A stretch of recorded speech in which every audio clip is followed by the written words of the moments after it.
their KFAB character, I guess, maybe. We just went live. Hold on a minute.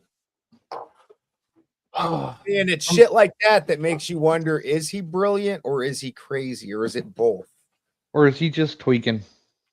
That very well could None be. of those are Dude, I don't give a fuck if he's tweaking or not. He makes no sense. None of those are mutually exclusive. That's what I was trying to say. Yeah, exactly. The line between brilliance and insanity is so thin anyways that that's the damn problem. Yeah, the old saying that the measure between insanity and genius is measured by success. Yeah. Because we put up with a lot of crazy from really smart people, but not the other way around. But that's just to let you guys know we are live. But I mean, it makes sense, right? It's like if someone's productive, do you really care if they're eccentric or weird? Yeah. Well, and it's the same in so many relationships, period. The more that you bring home or produce or whatever, the more shit you're allotted. Mm-hmm. Well, here's my thing. He comes in, and I'm sure you guys will agree with this, though. He'll come in and he's like smarter, but the more he stays, the more tartar he gets. Okay. All right. Before we get too deep into Duck, let's keep in mind he's not here to defend himself. No, I know. No, I know that. I was just making a point. I got you. I'm just trying to avoid us getting into this big old 3 minutes of hate for Duck, and he can't even defend himself. It's not. Well, maybe if we talk about him a little bit more, he might want to fucking jump on so he can defend himself. I would love to have him come over here because I'll destroy him again. Well, actually, he might. I can't predict Duck. Never mind. He may show up. I don't know. I'd be a little surprised, but also not. We had him on the other night, didn't we, Spin? Yeah. Oh, did you? He was on for maybe 15 minutes, and then he realized that he wasn't going to fucking win. God damn, I would have laughed if that was Duck. I would have too. I heard the bleep. I had to look up. I'm like, tell me that. I could not believe that when Tootie Bug sent those memberships, and I was like, really? I almost said something, but then I can't believe she's still subbed. Yeah, I guess you don't actually have to be watching to get a gift sub. Like you just have to be a subscriber. Because if I tried adding her and she didn't show up. I guess there's possibly ways around that, but technically she was just a watcher, right? I suppose, but if somebody gives the membership out, you're right. She could be watching and not participating in the chat. You're 100% correct. Like you gotta. Rachel Wilson is very, very unique. You got to actually fucking poke at her and get her real fucking riled up before she'll enter the fucking chat. I'm really not interested in going after the Wilsons that much, you know? I mean, Sarah is, but that's because they hurt her. She has a reason. I don't really have any skin in the game other than they did some damage to someone I like, you know, and destroyed something that was really fucking cool, actually. I mean, I love watching these two sides coming together multiple times a week. You know, we're all just getting to participate, and I don't know, it's a lot of fun. Now it's just different. It's not as fun. Well, they still have fun. Worry. It's not as fun. Don't worry about it. We'll get another. Oh, I know. We'll rebuild. Yeah, we'll rebuild. Well, the better thing to do she's already rebuilding. I mean, her subs are already starting to go back up. Yeah, I saw that. That was good news. Balderson, are you in my Discord? And the shows we got coming up, a lot of big stuff. She's just releasing it, slow rolling the release of it. Her and I. I'm excited. I saw some really good shit in there. Lately, it seemed a little bit stretched. I was like, oh man, this isn't great. But I was working for nothing. I was working for I just made you. Neil, I just made you a member of my Discord. Block. So it's like things are restarting. It's all in one block now. It's going to be solid. There's always something scheduled. And, you know, then it'll go back into the way it used to be where it's always something scheduled. And then it's just after shows that are the open panels and stuff. Right. And it's not.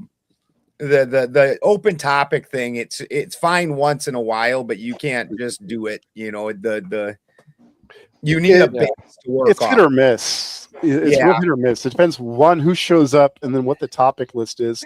Like that one time Beth showed up, because she was the female in the panel. Sarah Bell let her pick the topic. She picked a topic, and we stayed on that topic almost the entire night. Like so, then that's a time where that format really worked. But then we get other nights we're just blowing through the topics because nobody really has anything to say or anything to disagree on. Yeah, We're too level-headed. It's not that. It's just we've been kind of running out of topics. We need to come up with a new bin of topics. I don't necessarily think so. I think it's well, more. that is happening. The group of people. I've been a speaker for years and years, and I used to be a really big speaker, so I've got a pretty good availability of friends. And so we're really mixing in a lot of different things. You're going to start seeing it's not even going to be even like it was where it's always politics and religion. There's some really interesting things getting ready to get mixed into the I can't let any of it out because it's not my place to, but there's going to be some really cool things to get mixed in, like Neil coming in, even though that's kind of religious, but you know, people like that. And then I can't talk about it, damn it. I wish I could. I was just gonna say, I think the topics are fine. It's just we need stronger opposing forces going back and forth at each other on the screen. Sometimes, I mean, not necessarily like Omar Spin opposing forces, but like two people who like really strongly believe in their sides of the opposing force, and they're willing to just fucking fight. What you need is really hard. What the shit. problem is we had a really hard right, and then with them was the really hard left. And once the really hard right left, the lefts did too. Right. Well, it's hard to get it was always hard to get the left in here anyways. Yeah. And I used They to come be in the ones that we get that stay, I'm actually pretty happy with. I mean, Effigy is fun to butt heads with. Bones is fun to butt heads with. Zers, I think he's leaning more left. I mean, I've been trying to get some of middle. fucking. Zers doesn't show up for debates that I've been much trying to either. fucking get some of Coder's fucking people to come up, but they're all fucking pussing out. I haven't even seen Coder in forever. He got his pee-pee touched by a girl. That does change a person. It does. It does. Your priorities suddenly shift. Hold on. You're like, Rap, wait a minute. rap. Yeah. Fight with retards on the internet. Get laid. You know which one I'm picking. Yeah. petrol, perfume, and priorities, right? Yeah, if I was 20, I wouldn't be on here doing this. Christy be walking like a bull rider, you know. But you know, at this age, though, that I won't even be walking by the end of that. Yeah. Well, through a hip. Through a hip. We're interested in that. Might not want to argue. I've been having fun on X arguing with different factions of flat earthers and young earth creationists, mostly just poking at their bad logic. I'm not some of those debates that I don't even know why I bother. Like flurfers are just hopeless. Most of the, unless you're talking to one of the bigger speakers, that crowd is because I'm friends with a lot of the bigger speakers, so I've heard them speak enough that I can feed back a lot of it. Right. But so when the crowd, because I go to this, because I speak at some of the same events, so their crowd will come up and talk to me about things, and immediately what they're saying does not match what the speakers were saying at all. You know, you're like, oh wow, this completely got twisted within one person. Like, oofta. Like Witsit can debate. That guy's a good debater. Been here before, hasn't he? I don't think so. I think he's been on Modern Day Debate. I could have sworn he showed up for a panel one time. I could be mistaken. It was a long time ago if he did. It might have been before I was hanging out here. Maybe, but like, I'm thinking like back around maybe September, October timeframes. Oh no, I see Speaking of- that. Speaking of modern day debate, guys should be paying attention to the promos that James is doing lately. He's grifting like a motherfucker for the cringeables right now. The cringeables. He's totally fucking bought out. And Dave Weiss, I wouldn't necessarily call him a debater, but he can have a good conversation about it. You know, Sure. almost a debate, but not quite a debater with it. Just like to define debate. I mean, there's all kinds of debate, right? Yeah, Most yeah, of yeah. what we do wouldn't even qualify as formal debate. No, not at all. Not at all. But him, it's more of a he's ready to have a more conversation about it than a debate, and it can be a oppositional conversation. But Well, I mean, that's a good conversation when you're doing thesis and antithesis. right, yeah, he's a pretty mellow guy though, all around. He like before he became like the big flat Earth speaker. Who the fuck did he just get on with? He just got on with somebody huge. But before that, the guy owned a solar panel or some solar setup company, and so he was fairly How wealthy. the hell do you put? Sorry, how do you are in the solar industry and you think the Earth is flat? Eh. I mean, He it's like didn't solar power is not equal throughout the world, right? Like the closer you are to the equator, the more solar energy you receive versus people closer to one of the poles where you get less. I mean, it's still in the ballpark of one another, but it is measurable and it is significant. Yeah, for However, sure. if it was flat, you'd have equal distribution of light all across the surface. It wouldn't change.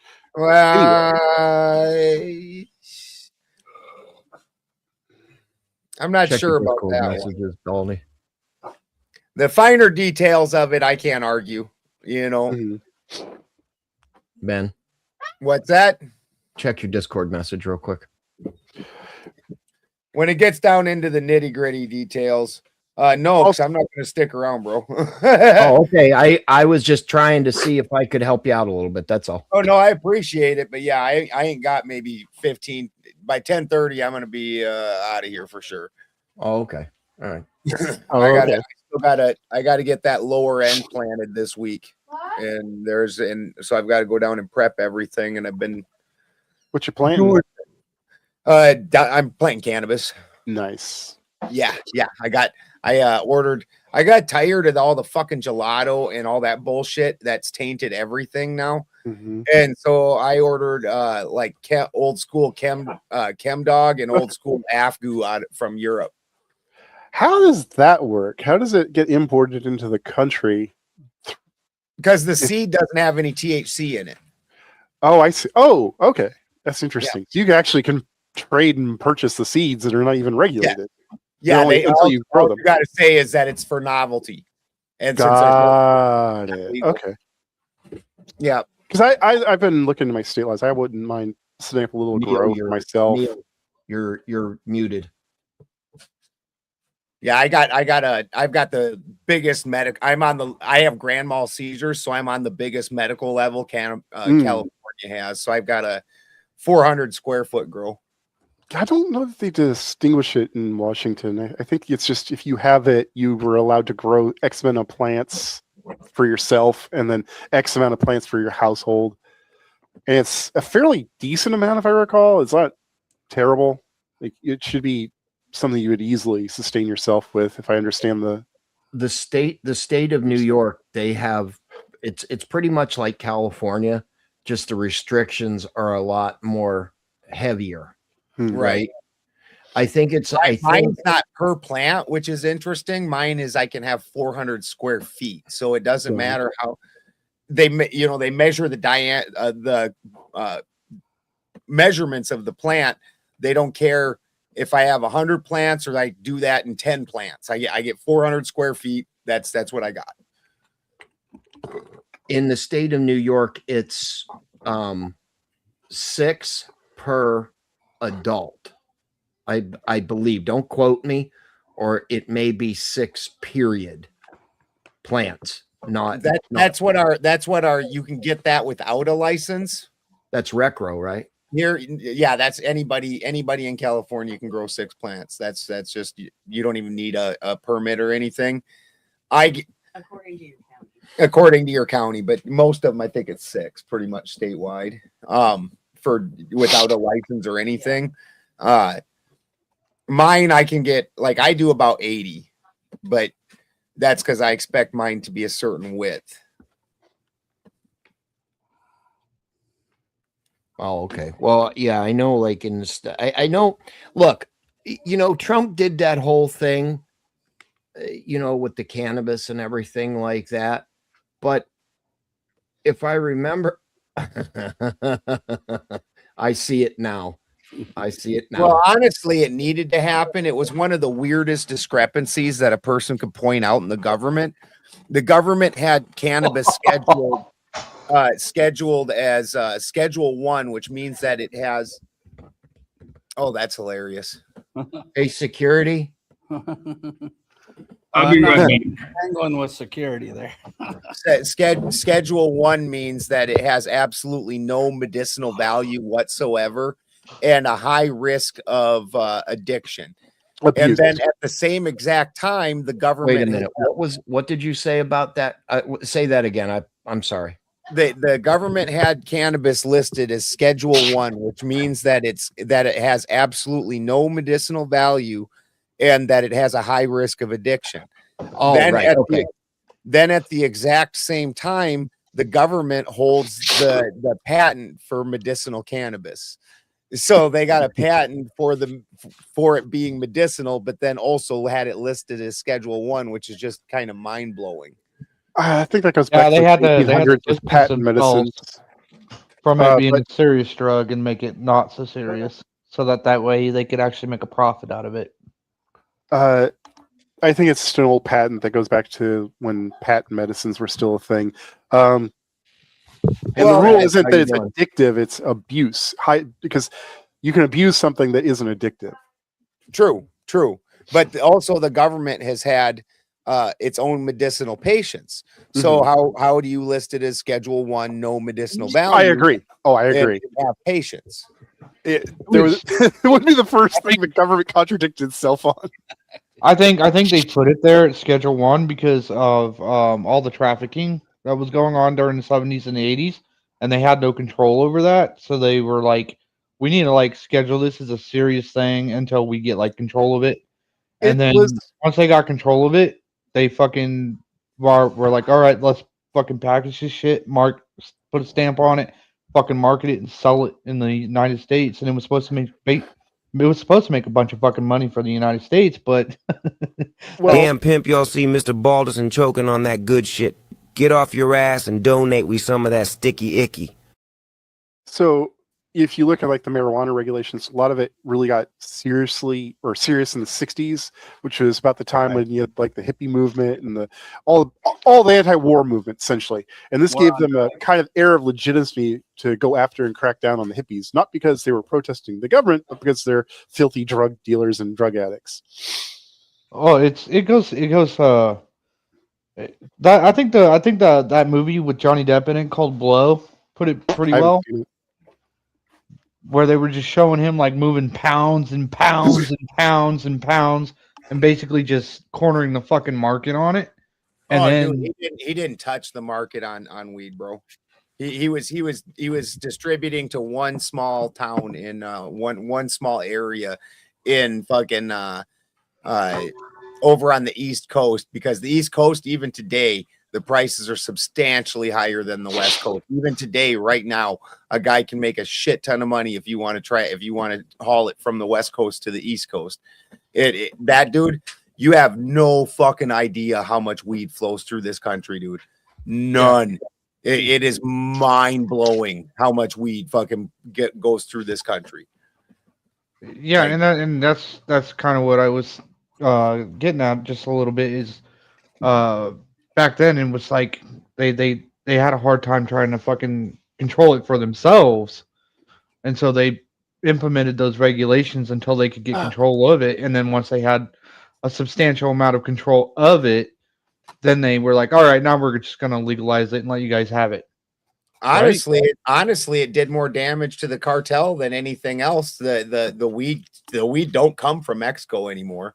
There ain't no fucking weed coming from Mexico anymore. Like that stopped it more than anything else did. Like it wasn't 15 years ago, Mexican brick was viable. I don't think I could fucking get rid of a Mexican brick if my life depended on it right now. But Mexican brick doesn't stand up to the local grows. No. Like when I was in Bakersfield, top part of LA, I mean, we were getting some good flour that just frankly would knock you out. Dude, I live in fucking Humboldt, dude. Like Where the grove probably came from. like if it's not absolutely top notch around here, they just call it dirt, Duffy dirt, and fucking go extract this. Nobody wants it. Does people use the less quote unquote active or enjoyable flour for the dabs? No, the dabs usually is the buds looked shitty. Oh, yeah. And then also your trim, your close trim, your sugar leaf is, and either that and then larfy nuggets. Because like everybody now, especially after all the crappy and people are just stupid. They're fooled so easily. So this thing called PGRs hit the market, and it made it so buds are super, super dense. They're like little rocks. Yeah. And people think that that's somehow better, but it's not. It's horrible.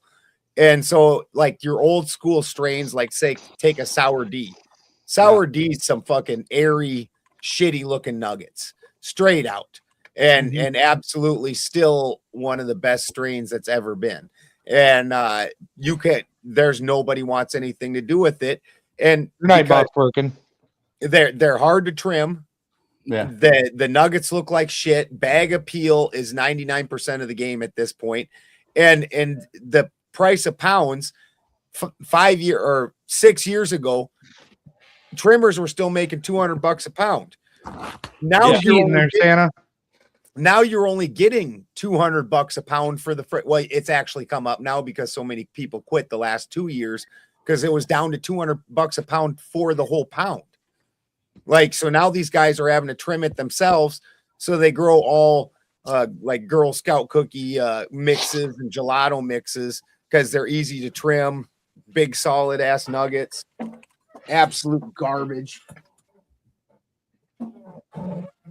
Now the leaves off of the flower are in between the bud parts. Yeah, the sugar leaf. Yeah, I understand that's mixed. It depends on the strain whether or not it's containing THC. Is that right? No, most of it does. Most of that actually, when you're extracting, you probably are going to extract have a better ratio out of the sugar leaf than you will out of the straight nugget. Right. But the problem with the sugar leaf is if you do it warm, you'll pull a lot of fucking chlorophyll and shit like that. Well, it turned green. Isn't it true? Yeah. I don't know much about it, Ben. Sorry. You can smoke pretty much the entire thing, or the plant, can't you? Or the entire plant if you wanted to. I mean, you could, but I mean, outside of the sugar leaf, which is the very tight, close to the bud, and then the bud itself, anything else doesn't really have anything in it. It's just going to taste like gas. You're going to have to smoke fucking all of it at once or something. We throw we call them either fan leaves or water leaves, or the big fan leaves. We just throw those away. Yeah, I feed those to the cattle and shit. Who's the Republican Border Patrol's going off? Dude, I got one cow. You can't keep her out of it. She'll get fucking stoned too. Like you see a cow, and she's like, she'll get into a whole pile of it and just go crazy if I don't pay attention to her. Oh, It's like, that loco weed. It's like catnip Yeah. on a grandiose level. Hey, Baldy, have you ever seen? Has your cow ever gotten into it? Has your bull ever gotten into it? Oh shit, Not you gotta all- film not that shit all, sometime. But Lola, my one cow Lola, she loved weed. Loved it. I heard cows do funny shit when they're all fucking jacked out of their gourd on that shit. Yeah, she definitely would start acting silly. And What she was a does very KFC even personable go cow. for anymore? What's Yeah, that? Oh, I'm sorry. I wasn't muted. That used to be like a real big problem back in the Midwest. Is the fucking cows would find the wild herb growing around in the area, and then they start munching on that shit, and then they get all fucking wacky. And the Well, fucking cowboys would be all fucking like, what the fuck is going on with the cows? I watched some big presentations actually, and there's a theory that part of the reason that cannabis cures so many things is because we always used to have it in our diet, if not directly, then secondarily, because cannabis, until the war on cannabis, it was everywhere. And your deer, your cattle, your whatever was eating it, and then you're eating those animals. So its components were part of your diet for hundreds and hundreds and hundreds of years. I don't think THC bioaccumulates though. It's you know, it's an interesting theory. It's just one I seen a presentation on. I was like, that's very interesting. I think that's actually a legit. question. I don't think it does. But I'm open to being wrong. I think I think it is legit that as far as I know, because all the older people in my family who used to live back in the 1900s and around that area, you know, they used to say you could just walk through the country road and you could just pick a stalk up and you just start chewing on it. And that's where the whole gimmick of the fucking poor hand, the poor farmers and stuff, when they have the little fucking tumbleweed out their mouth, that was actually like a stalk of marijuana. Did you just say back in the 1900s? Like that's back in like when the country was founded or something? No. The turn of the century 1900s was like over 120 years ago. I just Oh heard my God, Toasty. I didn't hear like No. I said my grandparents and stuff like that. Well, the elders in my family who have been around since like the 1900s and stuff. They used to say that they could go walking through the countryside and they could just pick a fucking plant and just start chewing on it. I mean, is anybody up here born before or after 2000? I think we're all from the 1900s. I don't think Toasty is. I don't think Toasty is. No. I think the rest of us are. I'm from 5000 BC. Denise, I've been around since 2000. And then the I've been ones that around were since, born in the mid Egypt. to late 90s, those guys, they don't even remember the 1900s. You know, they for all practical purposes, you know, their whole life's been in the post 2000, and that's just such a weird thing to think. My buddy Richie, his niece had said one day they were listening to something. She goes, "Is this 1900s music?" Like, Oh my Oh, God. I was meaning like prior to 1950. yeah. Well, I mean, the stuff I was listening to in high school is basically equivalent to big band in relation to the current generation. You have for how old it is. yeah, You know, it's stuff like my grandpa would have listened to. dude, Metallica is a fucking Vegas Vegas show at this point, literally. Yeah. I hate listening they're also- to these channels, and they're hitting my favorite songs from the 80s. Yeah. And I'm like, oh, damn, come on. I'm not one of those old guys yet. Hey, That was 40 years ago. That's what I'm saying. Like Metallica. You know what? Like, I You know remember what? when Metallica was like the newest thing. yeah. You know, and I had fucking Those guys are all old. You know, they don't need the money. I mean, it's basically just retirement for them. yeah. Megan, They paid for the hookers and blow. They're a Vegas act like the fucking no, Oh Lord, what did I do? Hey Neil. yeah, like here's- Liberace or something. Here's the problem with Moon Squad. She has no fucking idea what music really is and what it really was in our age and in our day. Who? Moon Squad. You know who we got to get spin up against, Baldy?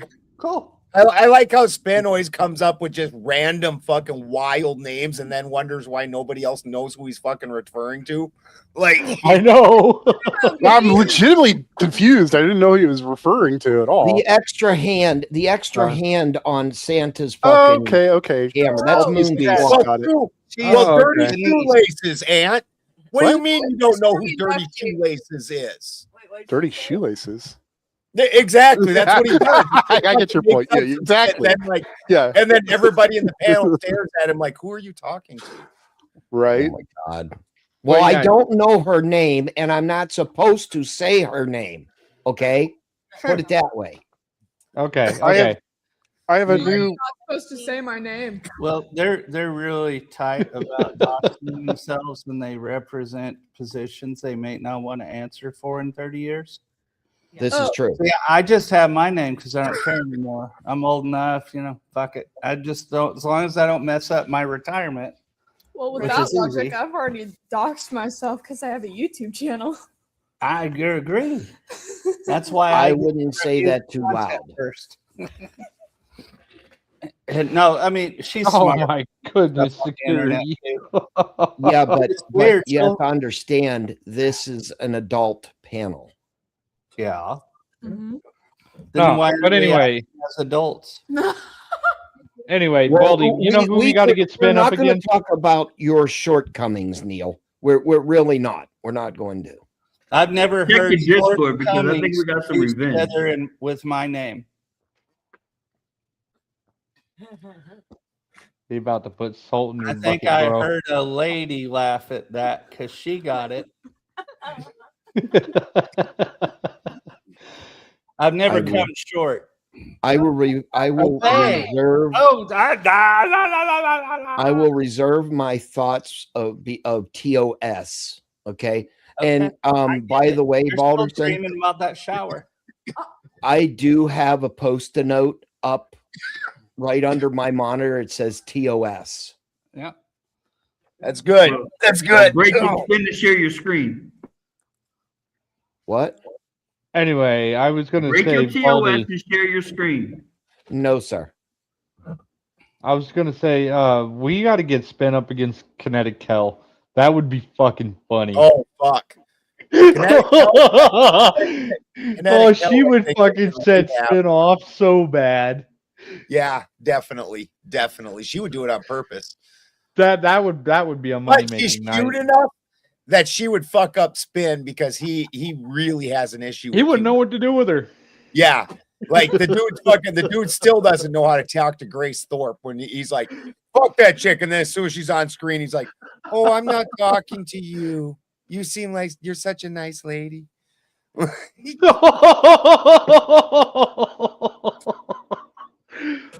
There you go. Oh yeah. Oh Yep, there he shit! is. Yep. That That's is Fucking I was- Grace I know, Thorpe is anything but a nice lady. I just don't have Exactly. the skills to do that. They got your vision. They got it. Yeah. Now Notice go the- back and watch the all the times work. that he's on, that Spin's on with Grace, and he's on. He won't go after Grace still. Oh, I gotta see that. Nope. I must No, have I missed won't. that one. No, I won't. He's like, she's a good girl that's just been twisted by her evil daddy. Like, I will never fucking tell you anything so in much fucking cuter. confidence ever again, Balderson. Fuck you. I wasn't even saying what you said in confidence. Yeah, but you alluded to it. No, I'm good. I didn't. I alluded to how you act on screen in front of everybody else. We are all Oh. watching it. But I won't. I won't go after a woman like I do. Like I You do. won't go after a cute woman. No, I won't. Yeah, a cute woman. Nope. I know. And Kinetic Kel is a cute girl. I wouldn't do it. I I'm wouldn't. aware. That's what I Doesn't- fucking said. Doesn't Kinetic Cal have like the fucking the nose ring and everything like that? Oh, yeah. well, wait a minute. Wait a minute. She has a See? what? What was She I has- telling you about? Yeah, the she's one of the nose nose ring theory girls. Oh, I'll go after her. She don't- Oh, she you're don't fucking go right. after- I just There you put go, it Baldy. down. You just got one of the side Hey guys, can you share your opinions about girls with septum piercings? The nose. Is Are that you a the- slave? Is that the bull ring one? That's a sign of slavery. Yeah, that's a sign of slavery, and it's Yeah, septum is the bull ring. absolutely not something. If it, like I automatically don't respect what you're saying immediately if I see shit like that. I know. See, it's not just me. God, Yeah, I see that somebody's claiming ownership. that was like my yeah. mom. You know what? You know That what is you a sign do? of slavery. You know what you do, Neil? If she goes out and does it, get your fucking dog leash and hook it on it and pull on it, because that's exactly what it means. That's so violent. Her mouth is is agape in shock. She's a gap. No, you know what? You know what? You know what, Moon Squad? What? I guess Do not defile your body if you do not understand the true meaning of what you're defiling it with.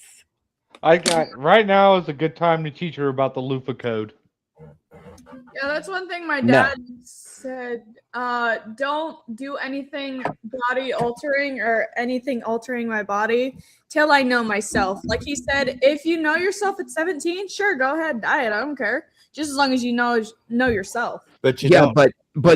but in today's society and today's societal norms, it is about well, anyway, in my opinion, it is about perception. Mm. Okay, it may listen, a little nose stud in the side of your nose, Can that's be just, sexy. sorry. Can be sexy. Yes, but when you put the bullhorn. Well, you can put a bullhorn in there. Put a They have bullhorn up little that nose. bones that you can put in there. Yeah. I mean, but the bull ring or some sort of complete septum piercing, it doesn't mean what you think it means, and by no means is it sexy. Trust me, it attracts degeneracy. Period. Oh, you mean like collars with the loop thing hanging down, for example? Yes. Bite you. You guys wouldn't even believe the websites I used to work on. Is Geyer But I having an would. argument in the chat with somebody that's not in the chat? Me? Yeah, he was. That was Geyer. Oh my That's God. hilarious. Who the fuck put me onto Laundry's channel? Hey, Jesus Travis, are you going to say hello or are you going to be a mute? Night, guys. Hey, good night, Ben. Christ. Good night, Ben. All right. The machine lies. Is Big that shiny baldy. no? That's not Landry. That's someone else. Never mind. No, but you know, listen, and I'm saying this as a generalized statement, but it's directed towards somebody else. I have 4 daughters that are not much older, and they wanted to do what you may be thinking of doing, Mm-hmm. and it attracted very wrong attention. Very wrong attention. Yeah, it kind of helps hearing multiple people talk about that because that was one of the first piercings that I wanted to get. But now I'm just like, with so many people saying, don't get it. I don't think I'm going to get that anymore because it just, I don't want to attract this kind of people. Well, I mean, if you have piercings elsewhere, it can attract the wrong attention as well. Yeah. We've discussed areas. Well, okay, so I would consider myself or some part of me a traditionalist. Read as conservative. Oh, okay. Yes. Wildly liberal. Yeah. Okay. So I am. I mean, when my girls were young, they all got their ears pierced, right? Mm-hmm. That's what I mean as traditional, because most women, which it could be argued that is not a traditionalistic thing. However, I would say no fucking shit. I got to stop looking at other fucking apps. Oh my God. Oh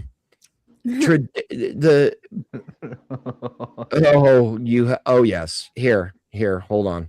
Hold on. This is why. I'm braced now. Be careful. Yeah.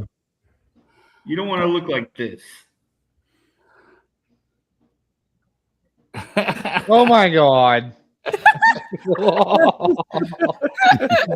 What is that horrifying thing? That's a septum piercing and a bro beard. That's awesome.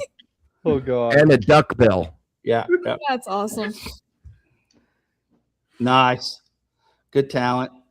Like what I was saying is, okay, if you're gonna get all tatted up and all that other stuff, I mean, from a biblical part of my brain, that is also defiling your body. And Santa, I think you know where I'm going with that. And it's not my place. It is not my place by no means to give ideology. I would never do that, right? Or I would never try to portray my ideology on someone else, right? But well, was that Toasty or Ant? I'm not sure. that was me. Okay. Well, no, but what I'm saying is, Because I'm looking and spinning shit talking right now. I'm not shit talking. I am. I'm shit oh, talking in my head this right is now. true. This is true. I mean, look, if you want to get full body tattooed and sleeves and everything like that, and gauged ears and it's funny I just mentioned gauged ears. Shit talking in your head will leave you with a head full of shit. My niece had gauged ears. She kept complaining that she couldn't get any jobs. Huh. And then she wanted to go into the United States military. Huh. And guess what the military told her she had to do before she was admitted? Cut to her ears off. take the gauges off and have her ears sewn back up. Wow. Right, don't 'cause like when you get that's hazardous because you could get like shit caught on them and stuff. Well, that's a nice excuse, but military to me, I think they're looking for conformity. Oh, well, no, that's mostly, exactly what it was, Neil. That's exactly what it was. I mean, we've been talking about whether or not it's worth it to conform or to be your own person. Absolutely. And I'm all, the only reason that I can feel the way I feel is because I had to conform for decades. sure. Well, let me tell you something there, Moon Squad. It took her to sew her ears up, and she had to cover her arms because she has sleeves. I mean, she's got plenty more. Like, I think she's actually going for full body art, which, whatever, that's her.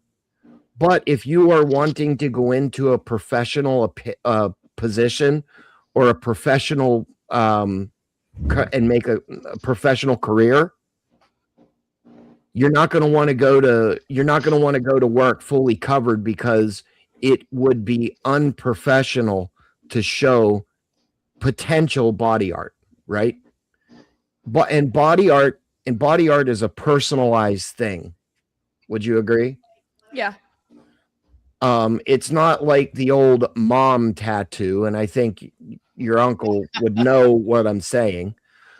Something that, yeah, I mean, Back tats, chest tat.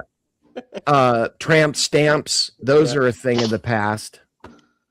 I don't know if you know what I mean by a tramp stamp, but Tramp stamps are a thing of the past. as far as I know, And me, Those are still very alive, my guy. okay, well, I'm 48, almost 49 fucking years old. Okay, I saw more tramp stamps in my younger years than I have today. Okay, that's self-selection, though. it's individualized. Exactly. He self-selects to not see people who look like they have trans steps. I mean, look, tasteful. If you're going to do it, and look, I am by no means a counselor. Okay, but I've just been around a long fucking time, and so is your uncle there, right? take advice from somebody that already knows better, not your generation. Yeah. Okay. My generation is fucked up. In many ways, Absolutely, but FUBAR. hopefully it more advanced in other ways too. Yes. You know, because I tend to look like a boomer, but I'm Gen X. So I don't really give a fuck what anybody's doing. But when I see you're millennial, right?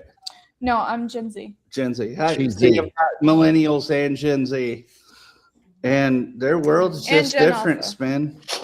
And I think it's cool. See, I could go mostly on the liberal side for a lot of our topics, even though I'm very conservative at the same time. Sure. Well, I mean, look, everything, I'm sorry, and I'll say it again. Everything is about conception and perception. Yeah. Okay. What you do now could predominantly have a negative effect on your future. What I think Spin's trying to get at is understand these things are permanent changes to your body and take them with heavy consideration before you do anything that you might regret. Yeah. And I didn't get tattoos until I was 35 and out of the Navy. Well, yeah. I mean, again, it's about perception. It's about perception. I mean, hey, if you want to go out and pierce your whole body, just remember somebody might not give you a job if anybody would give you a job. Yeah, the only tattoos or piercings I plan on getting are either piercings. Now I've kind of just gone down to my ears, and that's it. And tattoos where I can cover them up easily, not like neck tattoos, chest tattoos, or anything like that. It's just face tattoos. Yeah, especially face tattoos. Stay away from the face tattoos, especially. And that stuff does not age well. Listen, it does not make you a different person. It alters your appearance, which could be offensive to somebody else. Yeah, I've heard a lot of my lefty buddies going, well, it's not fair. I put in the same application, you know, they're not hiring me just because of this. I'm like, they don't want to irritate their customers. You have every right to present yourself however you would like, but when you're hired by someone else, presentation is part of what they're buying. And Perception. Yeah. Perception. Say it the way it is. A lot of people still go by that the customer is always right, and if the customer doesn't like what they see, they will be. That's not good. That's no bueno. I'm going to tell you a true story, okay? I walked into a restaurant. This girl had more facial piercings than she had body Sounds like a hygiene risk. Well, when I tell you what I did, you'll understand. I went and she was our server. Ooh. And I went to the manager and I said, I don't know your hygiene requirements, but I don't believe that it is appropriate to have somebody that has more facial piercings serving than body parts serving food. Especially those cheek ones. I imagine they're always fucking dripping out spit at some point. Like, if it's a hole, it shares. Exactly. Yeah. I mean, it just goes, again, I wasn't being mean, but how do you say it without being mean though? Oh, I did say it without being mean, but I was very direct. That's what I'm saying. Like you're gonna piss them off one way or another. Too bad, so fucking sad. Right. That's what I'm saying. Like, Too bad, how so do you sad. how do you say it without being mean though? Like you really can't. Well, maybe see, I respect what you said in going to the manager, but I might even just tell them, hey, look, you be you, that's cool. Assign us to another table, whatever you need to do. Right, you can mock all that, cool. But any piercing means there's aspiration. You're putting well, you get what I'm saying, Spin. I mean, yeah, I know what you're getting. Especially with sterile fields, if you're thinking about that. That's what my concern was. Especially after the coof and all that. Yeah. I didn't necessarily feel bad for the manager. I felt bad for her that she felt that she needed to defile herself and then portray herself in such a way that it wasn't that I was offended. I was more concerned with what we already said.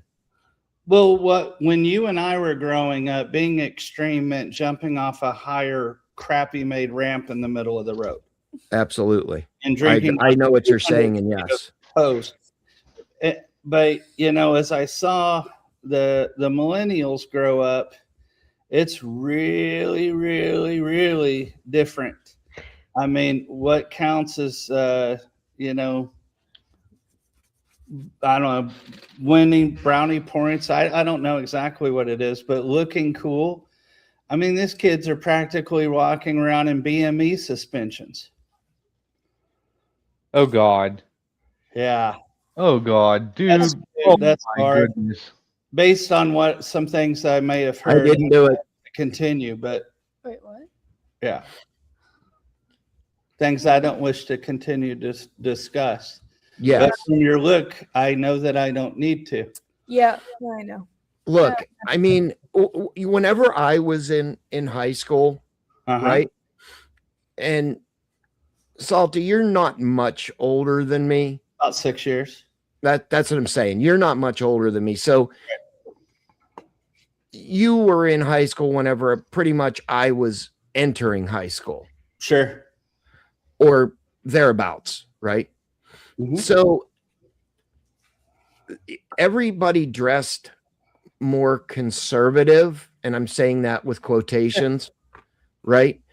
You didn't see what you see now. Well, I did, because I went to alternative and hardcore punk stuff with a lot of BDSM and all that sort of stuff going on, but I didn't see it at school. I didn't. That's what I'm just talking. That's what I'm talking about. I'm saying in a proper setting, you didn't see that. Yeah, you had the guys. You had the guys and the girls with the leather jackets that thought that they had a leather jacket and they were something that they were not, and they usually turned out to be the biggest pussies in the fucking room. Yeah, seen a few of those cocks go by. Yeah.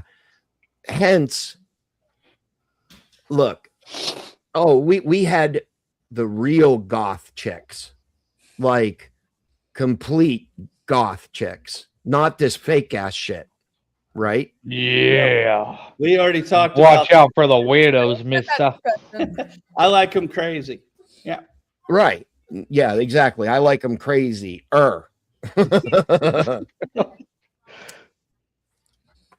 That is just today, in today's society, that is a social engineered platform of stupidity, in my opinion. Well, I can totally agree with that, but going further to the individual, it's still people trying to belong. It's just, what are they being presented as the normal, or the normal to be cool? I mean, she's shown me some of her, TikTok or whatever. Sure. And I'm like, I didn't see any men there. And she goes, look at all them. I said, no. Those are men. All the men in my generation are girls.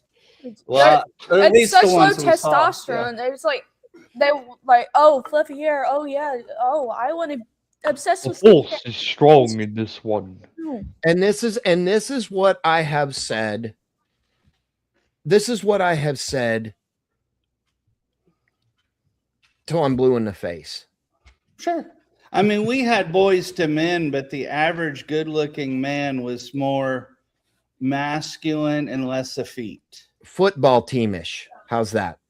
Well, I saw a lot of people that were just not jocks, but still cool. Well, I mean, that you'll have that in any dichotomy, right? Sure.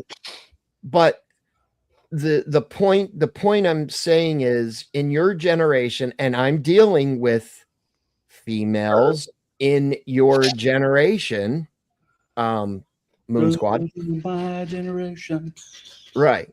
I know that song. He's like, I'm not a part of my generation. I'm a part of your guys' generation. I'm saying still. I mean, it's social. It is, and I agree with your uncle. I agree, and this is how I agree. When your uncle and I were younger, we did not have the devices, right, or the device of propaganda. And I think we still had the device of propaganda, but we didn't have the devices. Right. Well, you watched propaganda on TV. You didn't watch it. It was only late at night when you got the aluminum cans balanced just right with absolutely. Monkey ears or whatever. Until they turned it off. Rabbit ears, yeah. The rabbit ears. Now, what she doesn't understand, if you spent time on it. That's true. That is true. No job. See? All these things I've told you, they're true. I listen. I am old enough to be your father. Okay. Luke, right? He's not your father. Shut but up. I'm not. Luke. I'm listening. I'm talking or not. Don't you spin. Tell her. Because that's the way it fucking was. Yep. Nowadays, it's easier to hand you a device and say, fuck off, right? Yeah. Fuck off. Than for me to sit down with my daughters and explain life. Because once you hand them that device, within 30 days, if not sooner, they're going to figure out life in a convoluted, convoluted sense. I don't know about figure it out, but they're definitely going to see a lot more life than they bargained for. Well, that's what I was saying, in a convoluted sense. Yeah. But, two things about Gen X, if I may. Go ahead. Our neglect was honest and direct. Mm-hmm. You bet your ass. Whatever didn't have time. You get 4 or 5 friends together to find a parent who was around that somewhat supervised us. And that was cool. I mean, I think we got used to it. But sure, what I dislike about the devices, it's still a neglect of a sort. Sure. Absolutely. Because, and I feel bad for parents. I mean, there are times I've even told her, hey, just go watch a movie. Yeah. Or go play outside or something. He most often tells me, go down to the creek, play with the dogs or something. Just don't be on your phone. Play outside. Yeah.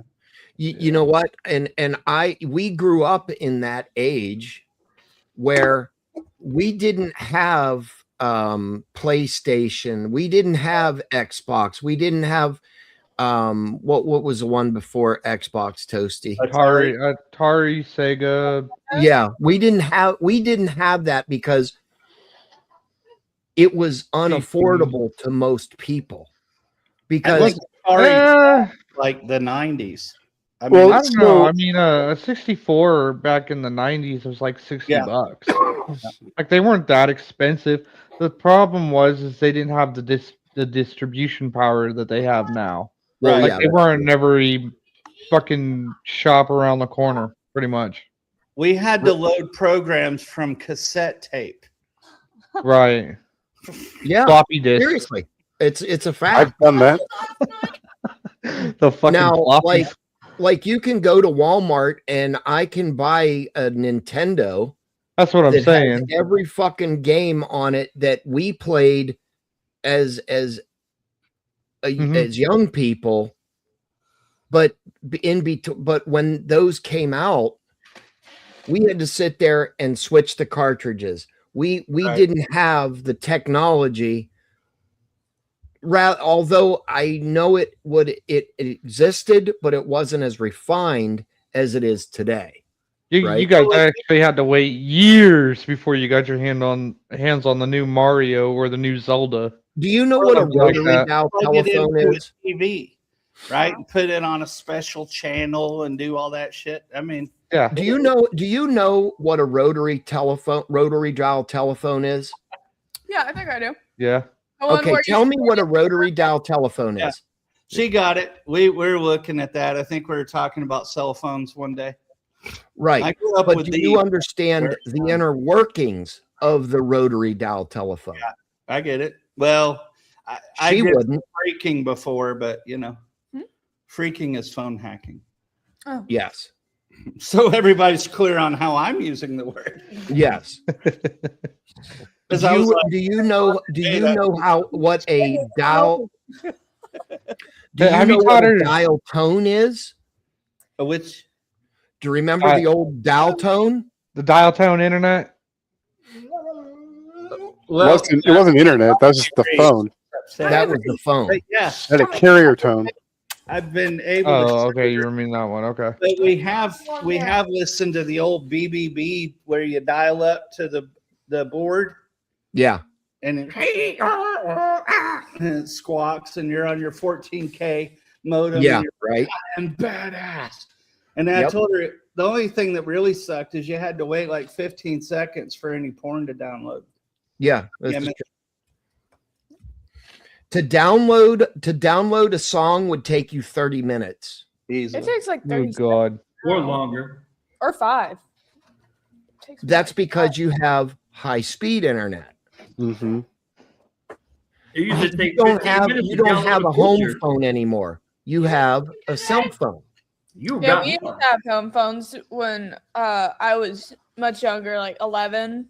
Then we switched to like iPhones and stuff. Yeah, like that. when you came here, we didn't. I'd have love it if the government would come out and say we're just gonna run on like really slow internet for the next 5 fucking years, and we just see how fast everything stabilizes. No, they need to do what they did in the 90s. Shut the TV off at 1 in the morning. You hear the national anthem. And That's what I'm saying. Like, Yeah. around to you. I'd love it if the government did that. Like, imagine how fucking fast everybody would just chill the fuck out. Neil, do you remember after Johnny Carson, the American flag and the national anthem? Well, I remember all 3 of those things. I don't remember them as one particular thing that stands out. It was after the Johnny Carson show or Jay Oh, Leno. no. The end of the broadcast night. Yes, the end Yeah. of the broadcast night. Da, da, da, da, and the flag's all waving in the air. Yes. And you're like, oh, it's going to be nothing but. Exactly. So you turn the fucking TV off. Yeah, it was something really cool, patriotic at 10 p.m. Do you know where your kids are? The whole thing about it back then was kids had imagination and fear of their parents. Because when them streetlights flickered and your ass wasn't home, you were getting beat. Yeah. Well, I even had a follow-up appointment with a VA doc, and he's like, so let's talk about your childhood. Was there any abuse? I said, Doc, I'm Gen X. It was all abuse. That's true. He That's just laughed true. and goes, okay, well, but yeah, I think it's interesting to see these modern things through non-boomer eyes, even though I admit I look more boomer than not. I'm just kind of curious what people are going to make of this technology, because I forget who said it, maybe Toasty. If we slowed down the rate of communication, a lot of the fan-driven things like Kardashians or whomever, Yeah. like that, and then the politics would have to slow down as well, because you're not going to wait 15 minutes to correct everybody on the internet who's wrong. At least I I would. think there would be a purge if they did that. Yeah. Because these kids don't know how to do nothing but use that. I Well, think there'd be like a lot less anger going on in politics if we Well, I slowed the wonder internet down and everything like that. I mean, Yeah. I think there would be a lot less fucking race towards war too. And do you have kids yet? Say again? Do you have kids? Yes. So they would be alphas? Or what? Gen Alpha? Gen Oh, Alpha. I guess I don't know what generation that is. 2013, I think it is. No, my daughter is a little older than that. Oh, okay. So It should be That's not millennial. That's Z, No. isn't it? yeah, I think it's Gen Z. Or no, wait. Hold on. I don't know, let me look it up. She's my interface to the modern world. sure, sure. When did Gen Alpha start? 2009. Yeah, that sounds 2010. okay. Has she ever seen the Telegram system? Oh yeah. Not mine anyway. Do you- I was wondering. have, I she was ever seen, have she ever seen the MoneyGram system or no Western Union? the Telegram system. The Telegram. Oh, the Telegram. When they had the fucking clickety clack clack clack, just send a Telegraph. fucking text. Telegraph. Yeah, Telegraph. Telegraph. There we go. I know that. Telegram is based off Telegraph, but it's Sure. different. Like Morse code. I've always heard it said Telegram. Actually learned Well, that. Telegram would be the decoded printout from the Telegraph. Right. Sure. All right. Or it's an app, but yeah, the Telegraph, I mean, that's going back. But yeah, we've talked about that. We've talked about different things of communication, fortunately. The telegraph system would be before Neil's in my time. That goes Yeah. back to the 1800s. The system's Probably ancient. 60 to 80 years before. Yeah. Yeah, that's what I'm saying. It's like way back. I mean, telephone exchanges, I think, may have been as early as what, the 40s, 30s, 40s? 40s. 40s. I don't know. Do you remember the old party lines? Oh, yeah. Yes. I never Well, I used them. but I know remember what them you're in talking two about. versions, if you know what I mean. Yes, party lines. You think this one gets lively? No. No, you haven't seen shit yet. You know, now you're making me kind of miss Miss Cleo. Oh God, Miss Cleo. Follow me now. Oh, fuck. Yeah, I remember the ad. I can't think of them, but yeah. We're not going to go there about the fucking ad. We're not going to do It it. was an online psychic or whatever. You could call a 900 number to tick for every second that you're talking to the psychic, who ask you a lot of questions before they're reading. Yeah, the electrical telegraph was 1837 when they first invented it. And they went along the railway routes, as I recall. Yeah. They had to they had to relay the message from station to station to station. Yeah. Mhm. There wasn't the ion or the cell phone tower or a tower. It was all line driven. Well, they also weren't generating enough power, really, True. to just run the whole system. And my Imagine we're knocking them down. Huh? Well, yeah. Imagine like 100, 200 fucking people reading your message before it actually got to the person you were sending it to. Yeah, Well, could it's you still imagine? Hey, can we fuck tonight and two other people? Right. Let me tell you what I'm going to do when I get there, baby. And 200 people were sitting there saying, "Damn, Damn. We're Bro got going- that raise. Well, no doubt they had a system worked out between them ahead of time to disguise such messages to keep their privacy. Yeah, that's like the teacher catching your notes when you're passing them in class, right? exactly." The system. Well, like with those old party lines, it was just an electrical connection, and there was Sure. nothing monitoring that. Until your parents got on the other side of the line. Well, You got to imagine the troll shit that people would say using it too. oh, So, I've heard like, some of the stuff. Yeah, yeah. Whoa. Or having the two Chinese Hey, wrestlers fighting each other. by the That way, was fun to I got see. the clap. Have fun. 50 Yeah, other people right. Gotta read that. But a party line, depending on where you are, was still a small geographic area that you're in. Sure, absolutely. And so, yeah, you could find somebody. You know, Order the ones it's pizza to funny. your My neighbor's house. parents are in their mid 80s. They still have to this day a home telephone, but they both have a cell phone. Right. So the other day, my dad and I get into these technological debates, and normally Oh God, I gotta see I that. don't paid money to see that. don't lose, right? Yeah, we've met enough to know. Okay. Yeah, I really don't with him anyway. He has a very he's a cynic. Well, what if the cell phone don't work? Yeah. Sure. Well, what if the home phone don't work and your cell phone don't work? Yep. And he's like, well, I've never had the telephone go out. I said, there's always the first time. Sure. And We've always had three. When I was in business, running a plastics company, sure. we had three. We had solid copper for our fax machines, Yeah. one backup line. Then we had regular fiber. And then Yep. on top of that, we had cellular backup. Right. Well, my dad, up until 5 years ago, didn't want nothing to do with cell phones. He said, I don't know how to work them.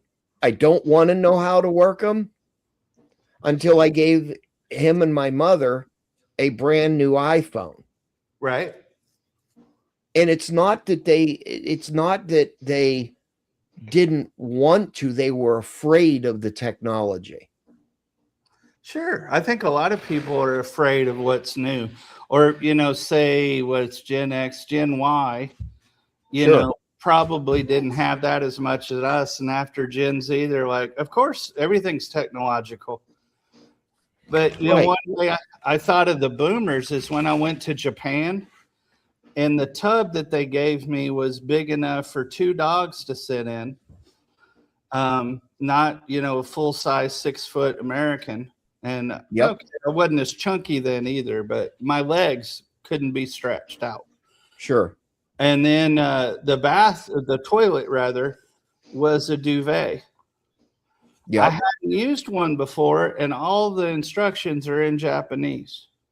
So I'm like, I know how to get stuff out, and I know how to wash it off. I guess we'll just do that.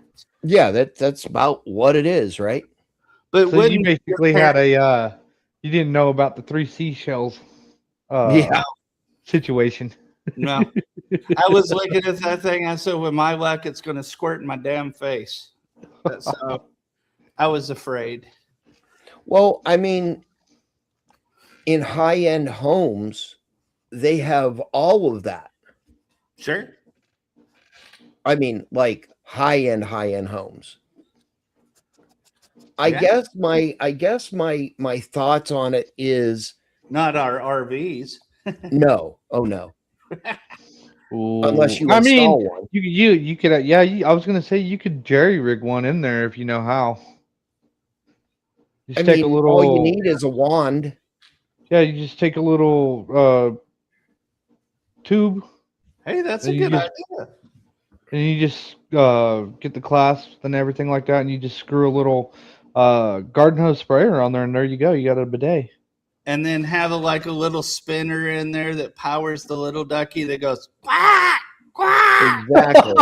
Exactly. Exactly. I mean, Why there, the other thing that I would say is this: if you with her age, Uh-huh. the thing that she, and this is what I told my children, Sure. right? She needs to focus on the skills that she is going to need to survive. Huh. Yes, 100%.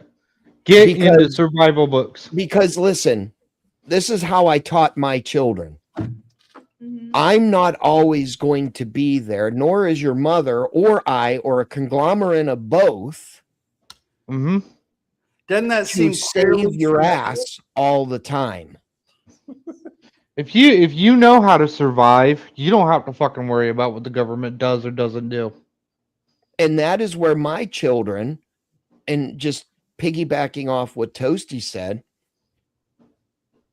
my children know how to do basic tasks like manage money, pay bills, whatever, Yeah. right?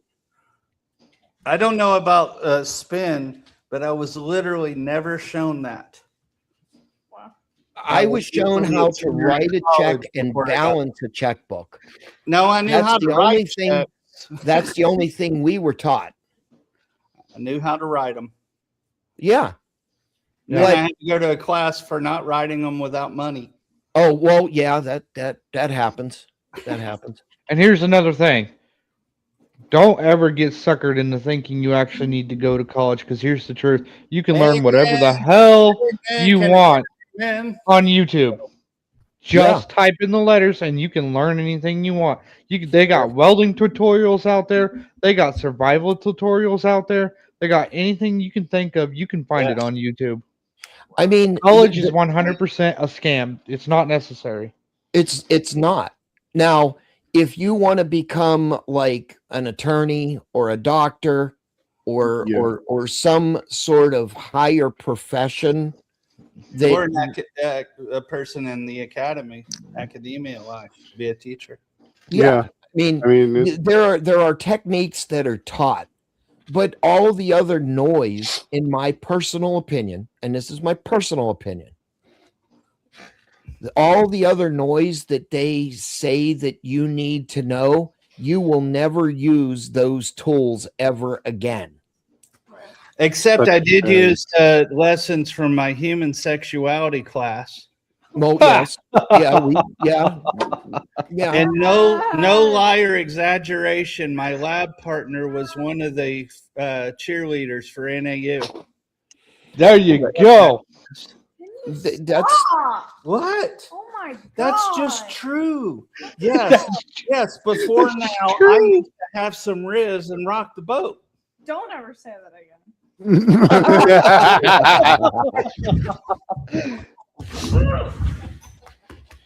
Don't he knocked say her that. off.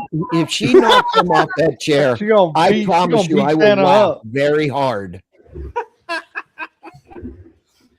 I mean, here's how it really is, and I'm gonna and I am a realist. I had to explain to my stepdaughter, I am a realist. I see things for what they really are. I don't, and I try not to, and I try very hard not to speculate. I look at a car and say it's a car.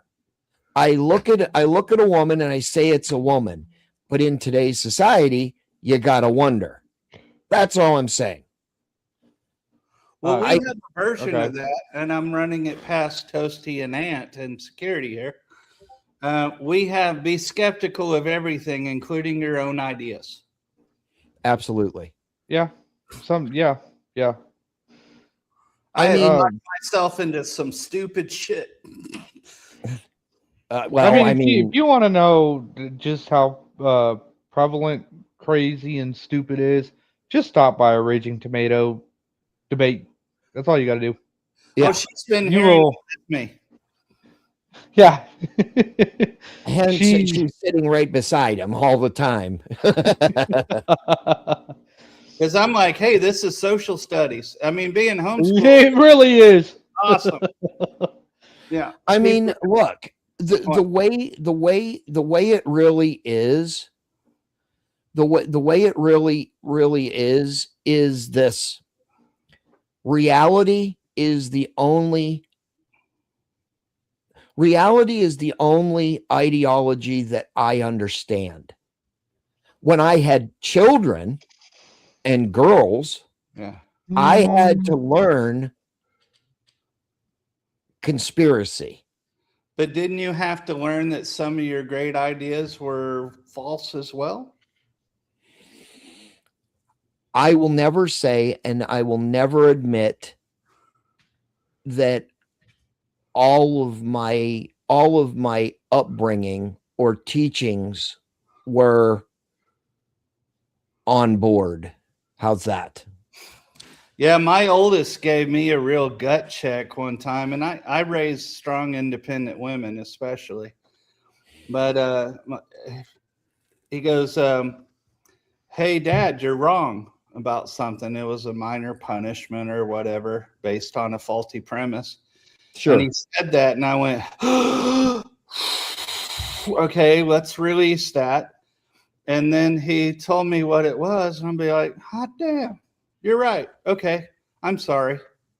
And it was done. Well, look, the way I was brought up in a very democratic household. Mm. I am the bastard child. Modern Democrat or Democratic in that you guys No. Okay, I'll put it this way. Very liberal or very liberal democratic. Okay. Like, So are we where- talking where they- 90s liberal democratic, 80s Yeah. liberal democratic, That's a or good modern? No, I'm liberal talking about democratic? 60s and Yeah. 70s Oh, liberal okay, we're on right democratic. there. My mom was an actual hippie, and they were on the FBI's list as protesters. So Well, So was my mom. Damn. my family did not rise to that level, but they were, the government can do no wrong as long as they agreed with the government. yeah, I think Oh, that's a boy. lot of people. But Oh, it boy. was they are the epitome of they voted for Scamala. Yeah. Put it that way. My you, Ted. brothers and sisters. And My dog digging to China. I'll mute my mic. Sorry. Sure. My brothers and sisters are the same way. I am the bastard. I am the outcast. Philosophically speaking, Philosophically speaking, yes. Sure. Ant's over there So, making his 120-minute fucking burritos. yeah, pretty much. So at the end of the day, hold on, guys. Toasty, take over a minute. I gotta do something Yeah, really sure. quick. I got you. well, So I was at the. May I ask a question about the group in general? yeah, go ahead. Because I definitely sense I hate labels, but we'll just say more conservative right than more liberal left. Yeah, that's I think that's fair. I mean, a lot of us are conservative on the right, and I think a lot of us come from a lot of older systems of upbringing. Right. So we're very, I wouldn't say like against the newer wave shit in that really god awful way, but Right. rather we're against it because we see how fucking stupid it is. Yeah. And it literally fucking just assaults our souls. Yeah, Well, I the agree with movement in that. the 90s was actually based on reality and cooperation. As a young man said earlier tonight, we're not going to get there if we don't get there together. Yeah. And just having watched the homosexuality be accepted within current non-exclusive culture was a big thing. But then I think the lefties just ran out of shit to do or something. Yeah, they pretty much did. I mean, we had everything pretty much conquered by the 2000s. I mean, really, truly, we weren't seeing in color. We weren't really caring about who was what and yada yada yada. And then this is the way I put it. You could say that they were two wings of the same corrupt bird at any point in time before Trump came down that escalator. Then after Trump came down that escalator, everything fucking changed. Everything fucking It changed. started with Obama, though. Yeah, the racist definitely started with Obama. Yeah, I'd say it goes to Bush versus Gore. I'm talking as far as the population goes. Like nobody really cared about politics even. Look at the House voting that record. point. Look at the House voting record from say like 1980 to present day, and you'll see like this split is very tiny all the way up until like very recently, but it starts diverging somewhere around the time of, like I was saying, Bush v. Gore. That's like a real controversial race, and a lot of people were not very satisfied with that outcome. And that was 2000, right? Yeah, that was around then. So like a lot of people argue that. Sorry, I was gonna say that. No, go ahead, Ant. You haven't talked in a minute. Go ahead, man. I was gonna say that a lot of people argued that the Afghan invasion was to bolster up Bush's credibility. Yeah. And Clinton, I think he just wanted to bust a cap in somebody's ass because somebody tried to shoot his dad. Oh, that's all I really see on the Iraqi war. I'm talking about Afghanistan. His oil. Or it's this we're talking about 2000, 2001. This was Afghanistan, not Iraq. Iraq was later, 2003. Yeah. 2003. It was the Bush's oil plant. Just for the sake of saving ourselves geologically. And it came from oil. I don't know if you guys know this, but this is so germane. So Bush's daddy, so George Herbert Walker Bush, the one that was after Reagan, he was apparently working closely with some people that we might call CIA on destabilizing things in Cuba, along with several oil companies, and he's been involved in that since. Right. Yeah. And his dad got all his money from stock market shenanigans. And so when I look at both of those combined, at first, the senior Bush, I'm like, finally, we have a spook in the government. And that used to mean a spy. Mm-hmm. Yeah. Then, his son gets in. I'm like, this guy's as dumb as a box of rocks. Yeah, I mean, we could definitely say Jeb. Oh, yeah, Jeb's something else. Yeah, Jeb. I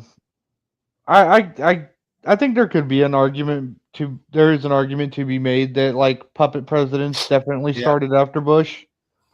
But like I said, anything before Donald Trump came down that escalator or whatever it was, you could definitely say that was two wings of the same corrupt bird. But like ever since he came down that escalator, that elevator, or whatever the hell it fucking was, everything changed. Everybody finally got into fucking politics, which was something that none of the fucking politicians wanted. Sure. Because as long as we all were like, who the fuck cares? They're going to do whatever they want. We're not going to pay attention to it. They can keep getting away with doing whatever they want.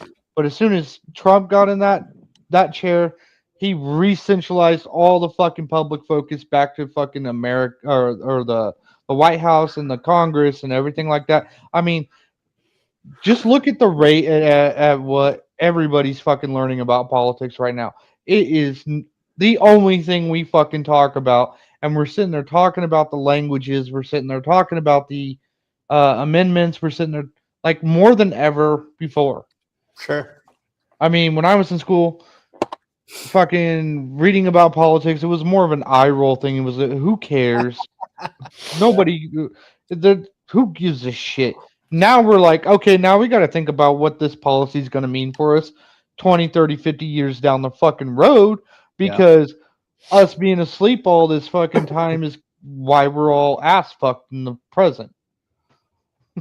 So I think we should have automatic sunsetting of bills if they don't set it in the bill itself, and it's like then it would be a period of say like 6 years after the bill's first implemented, something like that. Because we have so much crap in our legal system that nobody even keeps track of anymore because so much of it's unenforced, but it's still there. It's still in the books. And guess what? If you violate it, yours can still be fucking hemmed up by it if you choose to.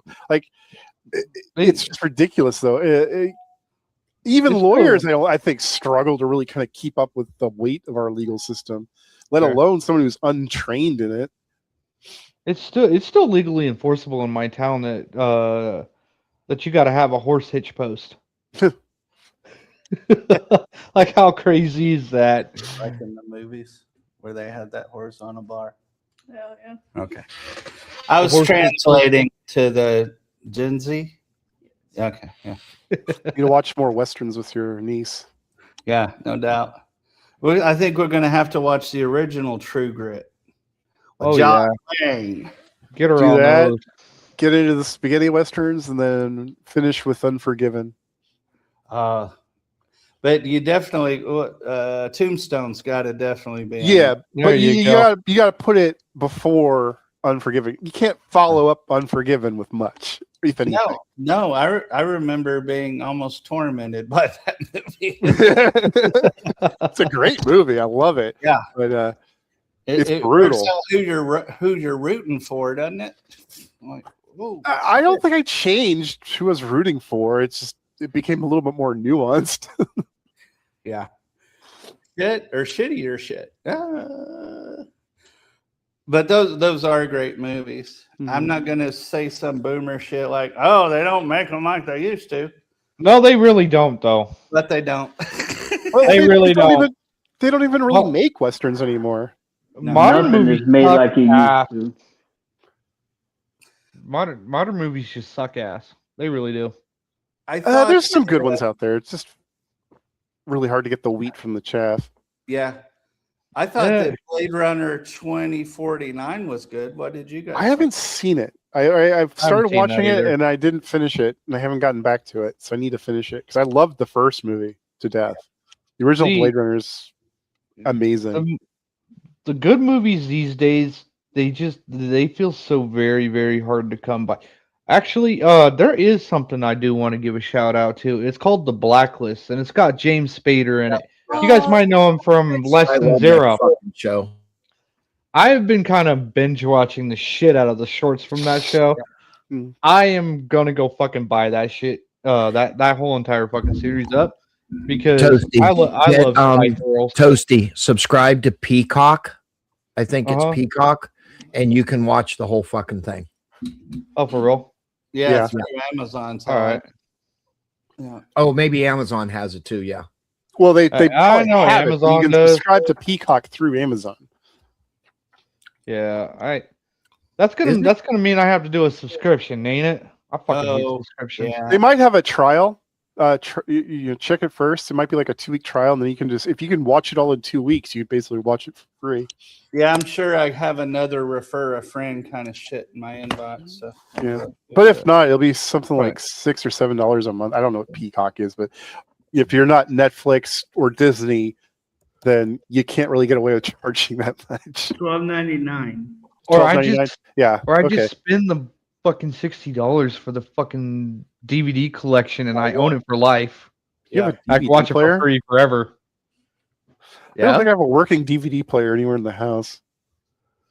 I mean, I think the series is on fucking Blu-ray now. So, do you have a PlayStation, Ant? Yeah, I do. I have a PlayStation 4. That'll play it. Yeah, that'll play it. That'll play it. Blu-ray. Okay. Yeah, that'll play it. Is it the PS4 Pro? I don't think. I don't remember. Is it really slim? Kinda. Not especially. I don't think. Like, is it about like hold on. It's not like it's that big. It's fairly small unit. Sits in the console. Is it like a small square? Yeah. Okay, that should be the PS4 Pro. That should do it. Yeah, I was just gonna say and you may have to download the Blu-ray app. Ew. I don't think you will if it's the. If it's Okay, the well, I Plus. know like the one that I have, it has to have an app, but I can watch any DVD or Blu-ray that I want. That's really weird. That's interesting. Oh, okay. I think I know what it does. So you have like a registered video library. You're just streaming from them to you or to your console. Yeah, that's different. That's You can own movies through the PlayStation Network and stream them to your console. Oh, really? Yeah, that's completely independent of format because obviously it's streamed. Know you could do that. Actually, yeah. Thank I don't you, know if man. I still do it. Made It me was a think while something. ago. I mean, I haven't been on the PSN for a long time, but last time I used it, you could do it. It wasn't like a wide selection either. If I remember correctly, it was just Sony's libraries. Yeah. Oh, yeah, that's true. So like, they got some good movies, but it's a limited set. That's a limited set, you know. Well, like I What said, do you guys? So, what? I don't know. You guys watch any of the superhero movies? You guys interested in any of that shit? I'm too old for that. On a selective basis. Okay. How are you too old for that? These comic books are older than anybody in this panel. Yes. Well, well, let me say this. I never really got into sports. Okay. I never really got into comics and stuff like that. That's fair. And it wasn't now there's a reason for that. Okay. When I was growing up, it was the opinion of my parents that it would stunt my ability okay to learn. Gotcha. Yeah, that was pretty common. Not with my parents, but I remember hearing about it. It was a bit of a trope. There was like this belief that video games or cartoons or Dungeons and Dragons, all these things were going to lead to corruption and mayhem. And it's like, well, none of it was true. We were allowed to watch cartoons, but it was limited. You know, it was not like like nowadays when SpongeBob SquarePants comes on and a million reruns.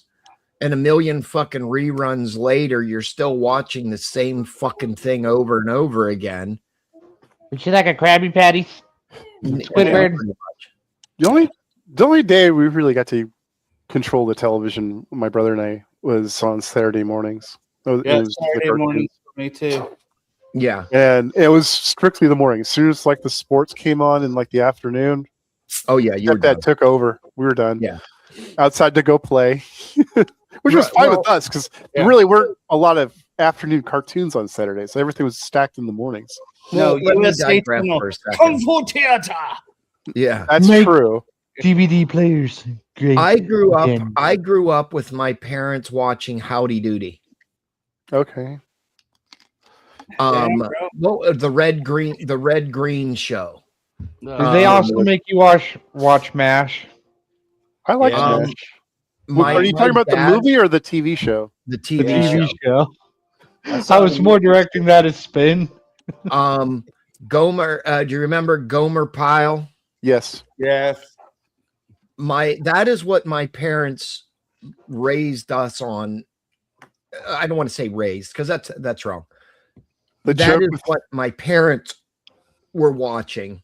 The joke with MASH is that the show went on longer than the war it was modeling. Yeah.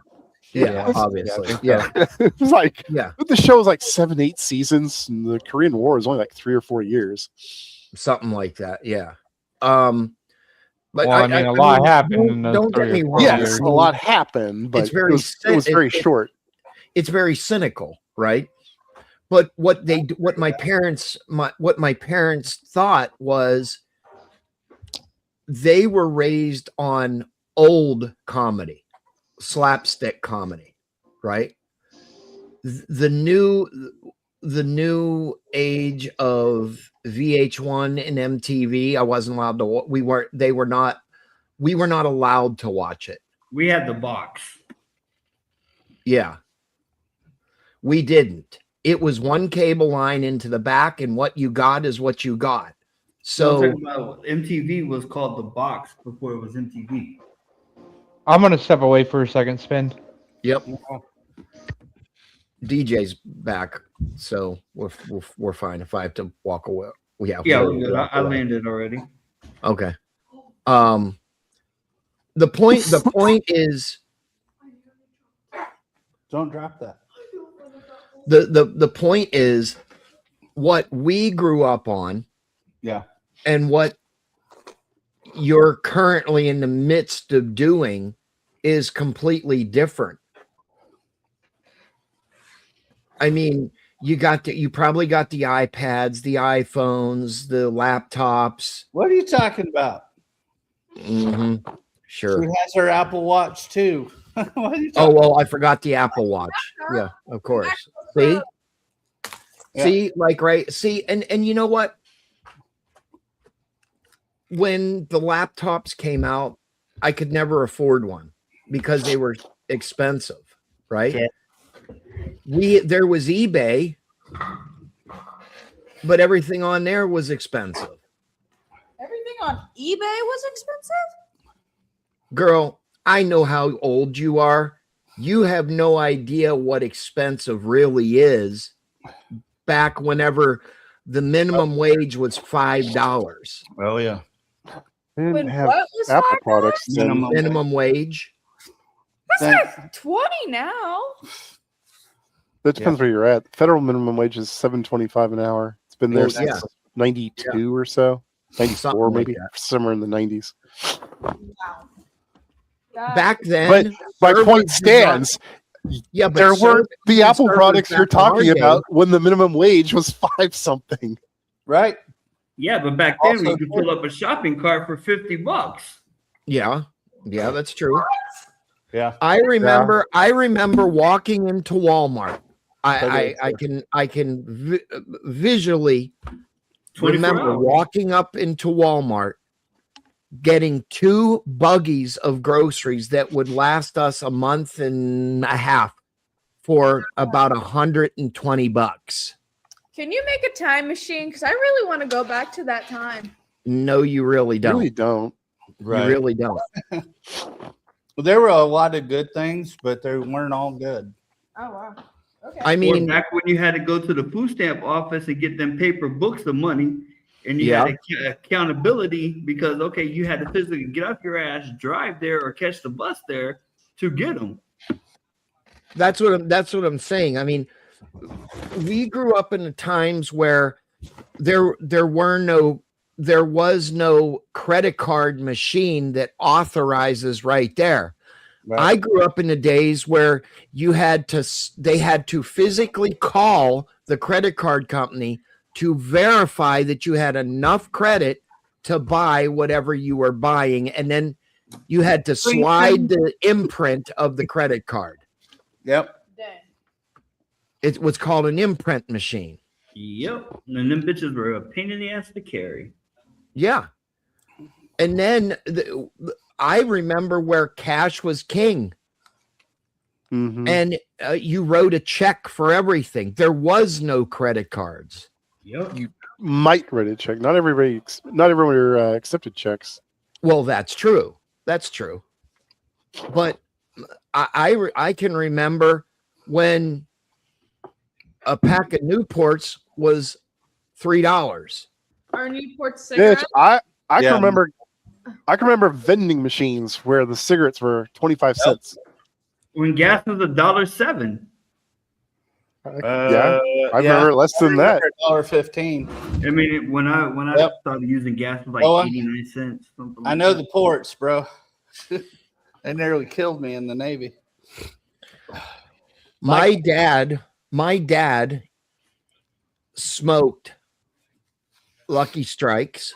Yeah. Mine too. Then he went to Cowboy Killers. Then mine How was old is that? Winston's, Oh, then the, Cowboy Killer. No, Winston's, Durrells, and then Cowboy Killers was the Yeah. I thought it was Camel non-filtered.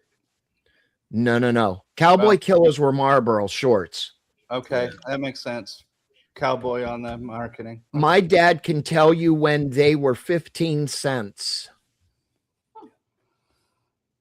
And there was real tobacco and not this processed shit. Yeah. Very true. There was no vape.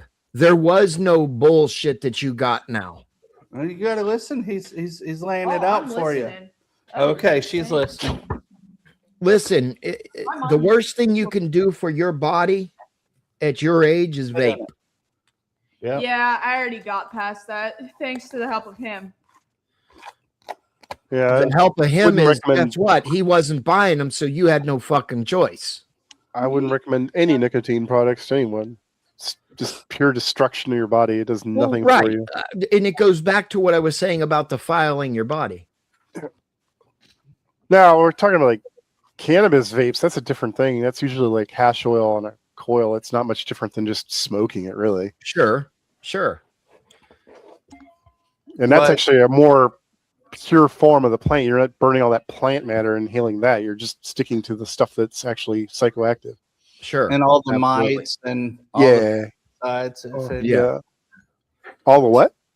Pesticides. Well, you can find them where they're pesticide free. There's a lot of growers have switched to pesticide free. So if that's a concern. Huh? I'm allergic to pesticides and any poisons after the Gulf. 'Cause Yeah. Yeah, I apparently bet. we got sprayed with it. Well, there wasn't a plane that flew over us that sprayed that, but when Iraq was first doing the invasion, Mm. they were blowing up the oil fields and the pesticide and what do you put on plants to help them grow? Fertilizer, yeah. And then we just got lucky, and there was also a sarin base, at least a few missiles based there. Yeah. They got hit. And so now I go near a pesticide or a bug spray, and I can just tell you, yeah, or anything orthophthalate. And that's what's kind of interesting about what we're talking about. Don't defile yourself, because there are orthophthalates and all sorts of shit we don't know about. Well, of course. Hmm. I mean, I used to not be able to eat anything with MSG. Yeah, I'm sensitive to it. That's him. And I found the same thing. Marsupial glutamate. No, monosodium. Yeah, that's right. I'm sorry, monosodial glutamate. So monosodium glutamate. Whatever. You knew what I fucking meant. Straighten your antennae. Straighten your antennae, bitch. Anyway, the funniest thing. You can replace spin by Robux here. No, see, wait a minute. Shut that motherfucker off, because guess what? What? We didn't have no Roblox. But I don't want to go. Yeah, back Legos. where we only had horses either. I mean, there's a balancing act, Spin. Well, yeah, that's true. So, do you guys remember the Remo Williams movie? Vaguely. So the guy's playing Chun, right? He's reading off a can of SpaghettiOs or something that the main guy wants to eat. Either. And he comes to monosodium glutamate. It just shits on it. I'm like, that's how you know this is a Western writer, because monosodium glutamate comes from Asia. It's a natural product.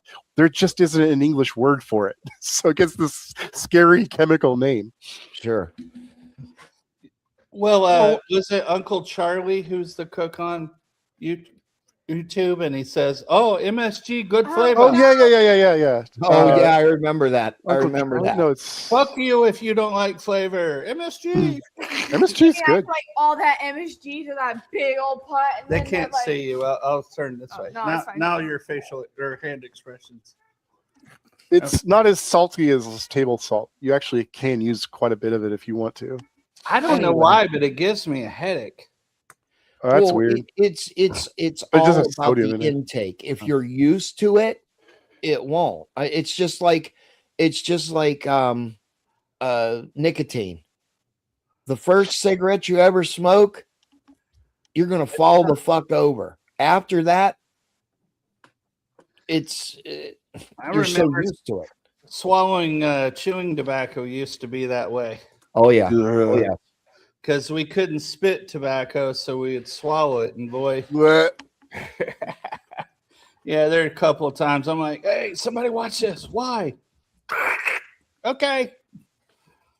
Oh, yes. I swear to time. Yeah. that is the most disgusting habit. Ugh. Oh, it is. It is.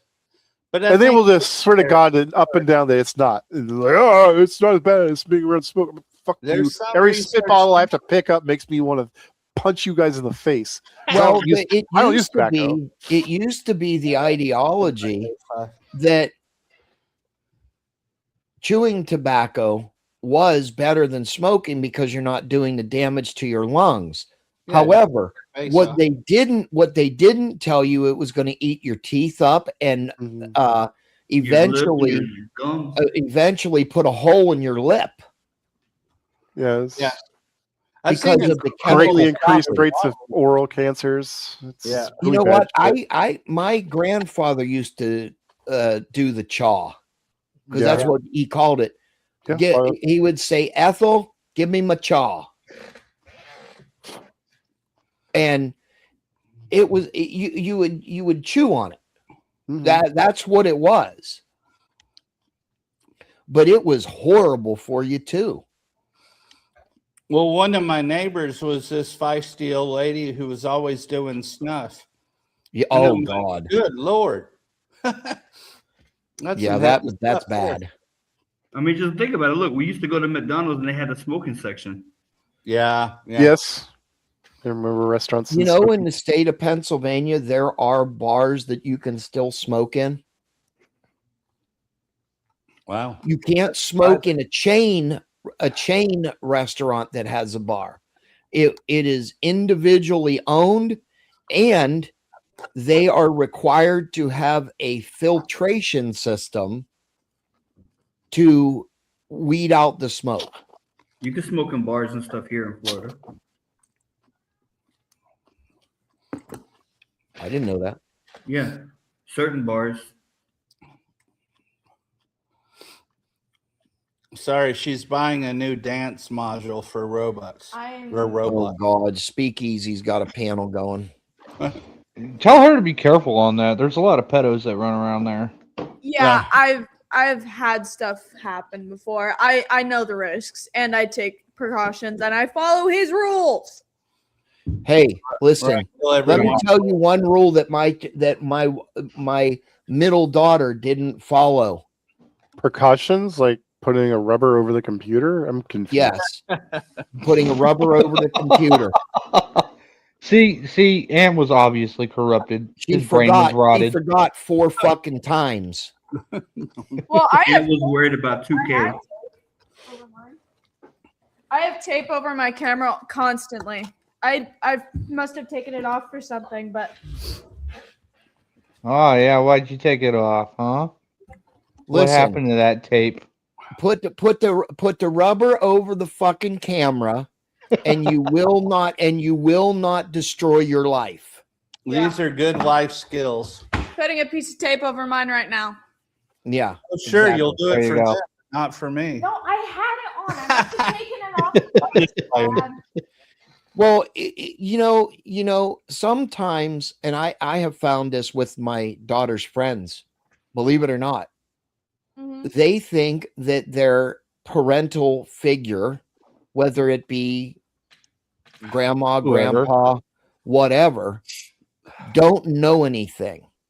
But when you hear it from a complete fucking stranger, or the ideology or the like-mindedness of the parental figure, they take it a little more serious.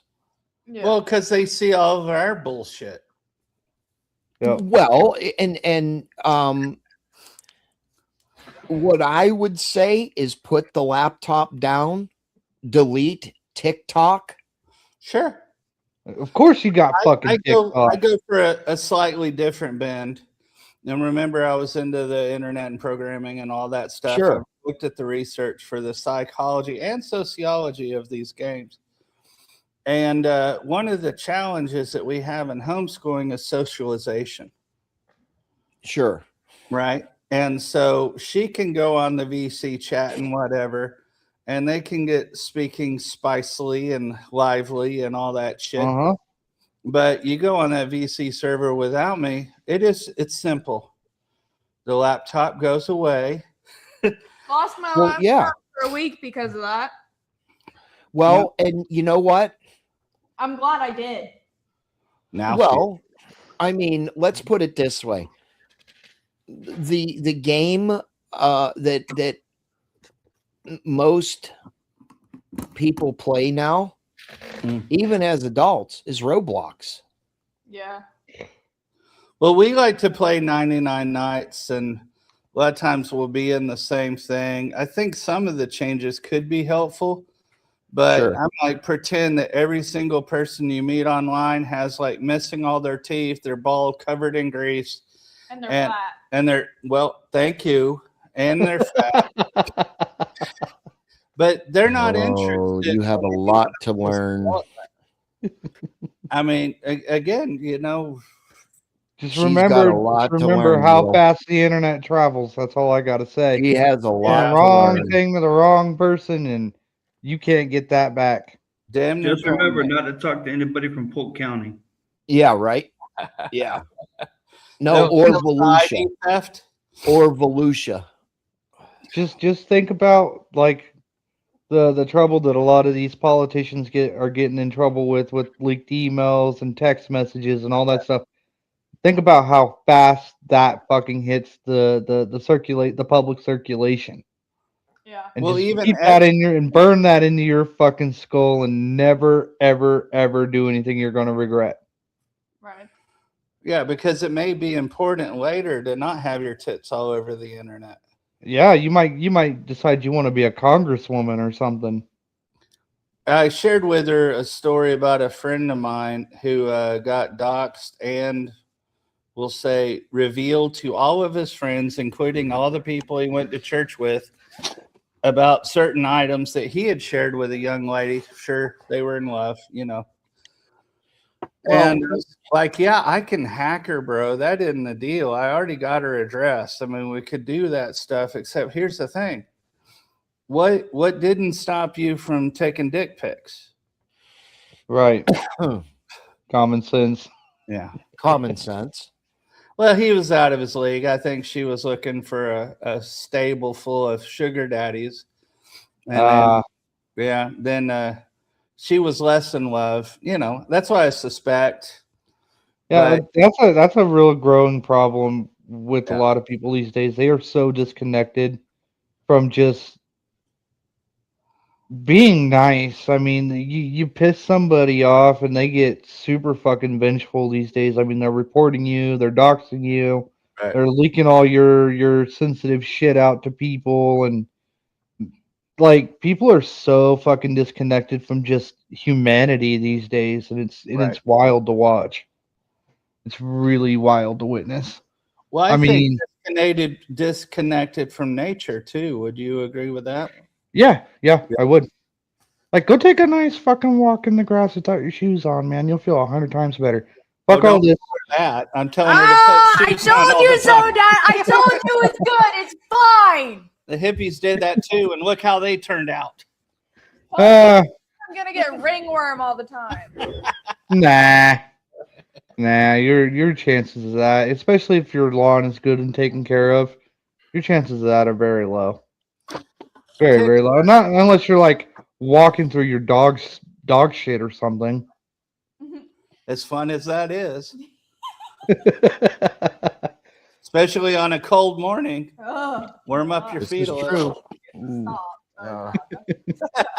Well, you know about the story of the little bird and a pile of shit, right? No, I want Yeah. to hear it though.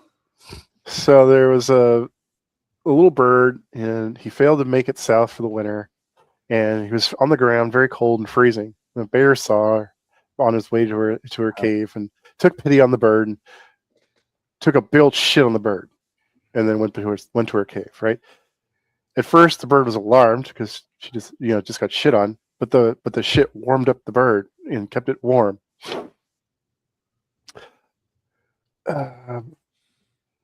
and I remember I can't remember the rest of it as well. Basically, the snow melts, the bird gets out of the shit, gets caught by a cat and eaten. And the moral of the story is, when you're happy in a pile of shit, it's better than, getting out and getting eaten or something like that. No. The bird That's how I tell started. stories too, Ant. That's What? how The bird started crying for help, and then the cat. Oh, that's right. You Calling got for the help. attention of the cat. So the moral of the story is, somebody might fucking shit on you, but asking somebody else for help might be a bigger danger to you. Oh, Yeah. It's a different read of it, but sure. Yeah. That's That's the essential moral of the story. Is somebody I'm trying to might take remember it advantage. because it was on a linen that one of my mom's friends had hanging up when I was a kid, and I can't remember it verbatim anymore. Yeah, it's basically the moral of the story is It's just a funnier way of talking about someone being in a pile of shit. I felt like that a few times. Yeah, I've made some dumb decisions. yeah, it's basically telling you to somebody might shit on you and it might seem like a mean thing, but it's actually kind of helpful to you. And if you go around crying about the fact that somebody kind of shit on you a little bit, kind of bullied you or something like that a little bit, so somebody else might notice that that weakness there, and they might take advantage of it. Yeah. It's basically saying beware of predators. Beware of people offering gifts. Yeah, that too. Also, it's like sometimes things aren't as bad as you think they are. That as well. Yeah, it's like a multi-dimensional moral story. We should Which have are the best ones. that. I thought that the Jen gal, not to shit on her, and she's not here or anything, but that parts of that, I wonder if they don't kind of join up with what I will call the false presentation of The Secret. Elaborate on that. Well, specifically from Jim or the secret part? The secret part. Or the whole thing if you want to. Okay. Go ahead, sure. floor is all yours, man. The Secret, oh shit, was that 95, something like that? Mm-hmm. And all these brilliant looking people were up there, and it's like, we just focus on what we wanted and what our goals were, and then the manifest destiny shit. No, it's just manifesting. Manifest destiny is a completely different thing. Yeah, that killed this was Indians. What's the difference? Created the country. We were going to be at war with the natives regardless. I don't disagree with that either. See, I mean, because I see both sides of the story. Yeah, I'm going to be cynical. I'm just going to point out that history, at no point in history has an advanced civilization tolerated a primitive civilization sitting on valuable land and resources. I would agree with that. Sure. Like, we just saw the end of that period around the 18 and early 1900s. Well, yes, and the stuff that the other cocksuckers brought, like smallpox and stuff like that, didn't help out. They weren't trying to do that. They didn't even know they were doing it. They had the germ theory wouldn't be a thing for like another 100+ years. As much as I want to agree with you, I still go, yeah. Why would they know to do it? They didn't even understand what was making them sick. Right. Well, see, I think it's a bit of both. I mean, you've always got those people who do know what they're up to, right? And then you've always got those people who are, a little bit less knowledgeable or something like that, and they unwillingly pass it on. Yeah. That's my point. The knowledge didn't exist at that time. We hadn't learned about germs at that point in time. So there wasn't a way to know that these things would make other people sick. They thought they were providing charity and converting the locals to Christianity. Their goal was not to kill them or wipe them out. They wanted more people in the church. And I agree with that, actually. Mm-hmm. But the other parts of the other behaviors mean that there might have been somebody who thought something. Well, the problem I think is people conflate the missionaries with the conquistadors. Yeah. Because they came over at similar times, but they're very different. The conquistadors were brutal, militant, and vicious. No doubt about it. Sure. The missionaries were not. They were compassionate. They were trying to spread the word, so to speak, and create, new flocks wherever they went. Right? They had very different goals. One wanted to conquer. The other just wanted to, whatever that you want to call that, spread the word. Settle on the land, because a lot of them coming from Europe, especially Northern Europe, didn't have the land for their families to continue to grow. Right. See, this is where I would push back a little bit on the not knowing about germs and stuff. I think they absolutely knew about germs. The thing that they probably didn't know, though, was they knew people got that sick. they could transmit it from their body to their blankets.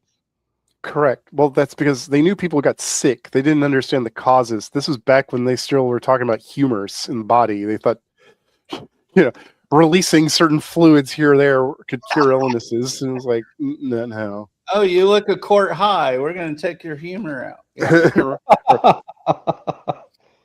Yeah, no, I agree with that, and hanging with my buddies, tribal members and pretty active AIM. They don't get the subtlety of that, but I also understand their perspective in the sense of, well, nobody invited you here. And then I go, well, wait a minute. You guys were fighting over the land before they got here anyway. True. Yeah. They're vicious. Yeah. Also, there was a lot, even when we started moving over here, there was kind of like some cooperation and trade. You'd have like one larger tribe bullying all the smaller tribes and essentially like collecting furs and shit for them. Yeah, they would be the ones that would actually broker the sales. So they got the, they got the best out of it, right? Well, a lot of people like to forget that the fucking frontiersmen were here long before a lot of the other people showed up. Like there used to be like for example, among the Vikings, there used to be like an exile. I don't know what you call it, maybe a ritual or something like that, where if there was somebody that just committed a crime that was so heinous, or however you say the word, heinous. Yeah, heinous. There we go. And they would put them on their fucking boats. They would bring them over here, and then they would drop them off and leave them there, and basically say, "You are in the hands of the fucking gods now. Whatever happens to you is whatever happens to you." So what happened with some of them is they got smart and they learned how to survive, and they opened up trades and stuff like that with the tribes and stuff that were in the local areas and stuff like that. So I mean, we had I guess we should say lighter skinned people in America, like long before the Europeans ever arrived, really.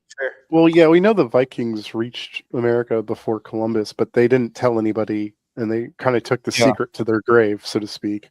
Right, because they saw America as the land of the gods. That's why, and they didn't want anybody else going there and basically Prometheusing the place. Knowledge has always been valuable, and the ability to transmit or acquire knowledge back then was much more limited than it was today. So possessing those kinds of routes, shipping routes and stuff exclusively was extremely valuable.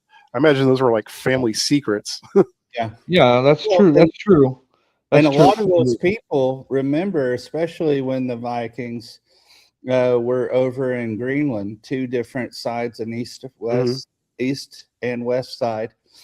They were so committed to animal husbandry, they didn't learn to adapt to the land.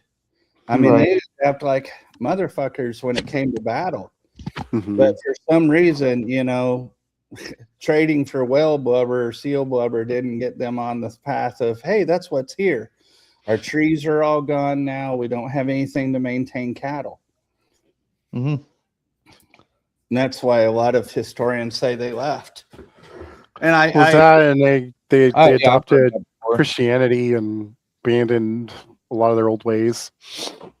Man, I wish Balderson didn't cut out. He would have been great for this discussion. I know. I'm sure he would have been a lot more animated. Yeah, we probably would have gotten him to be screaming at Ant, and Ant be screaming at him. Why? I don't think we've touched on any of the things tonight that we're usually in strong disagreement on. Huh? Because you like fighting with Baldy. I don't. We agree sometimes too. We don't always fight. Yeah. Okay. We only disagree with like when it starts coming into like science. He doesn't. wants to insist that pressure needs a vessel without understanding that gravity can act like that. We see a pressure gradient going from the bottom of the ocean to the edge of the atmosphere. That's not explained by a pressure vessel, because in a pressure vessel, the pressure would be equal throughout the entire container. So you'd have the same air pressure at the top of Mount Everest that you did at sea level. But isn't that osmosis? No. Osmosis means contact. What are you talking about? Well, no, I mean a distribution of any particular thing, either a solution or gaseous mix, will spread out to a balanced level at some point across the whole area of holding it. The mix doesn't matter. We're talking about pressure. Sure. So the volume inside is at a specific pressure based off what's inside of it. Everything inside is going to expand out until it can't. Right? And that's what's going to, and that equalized pressure will be the pressure of the entire volume. Oh, yeah, I thought I was saying the same thing. Okay, I thought you were disagreeing with me, so I was trying to explain it a different way. Yeah, no. So I think we're just talking past each other. I'm sorry. Yeah, my son corrected me on whether something was a liquid or a solution, and my God damn, that kid is always learning stuff I don't know. That's why you always keep the old 1970s Texas phone book on hand. Yeah.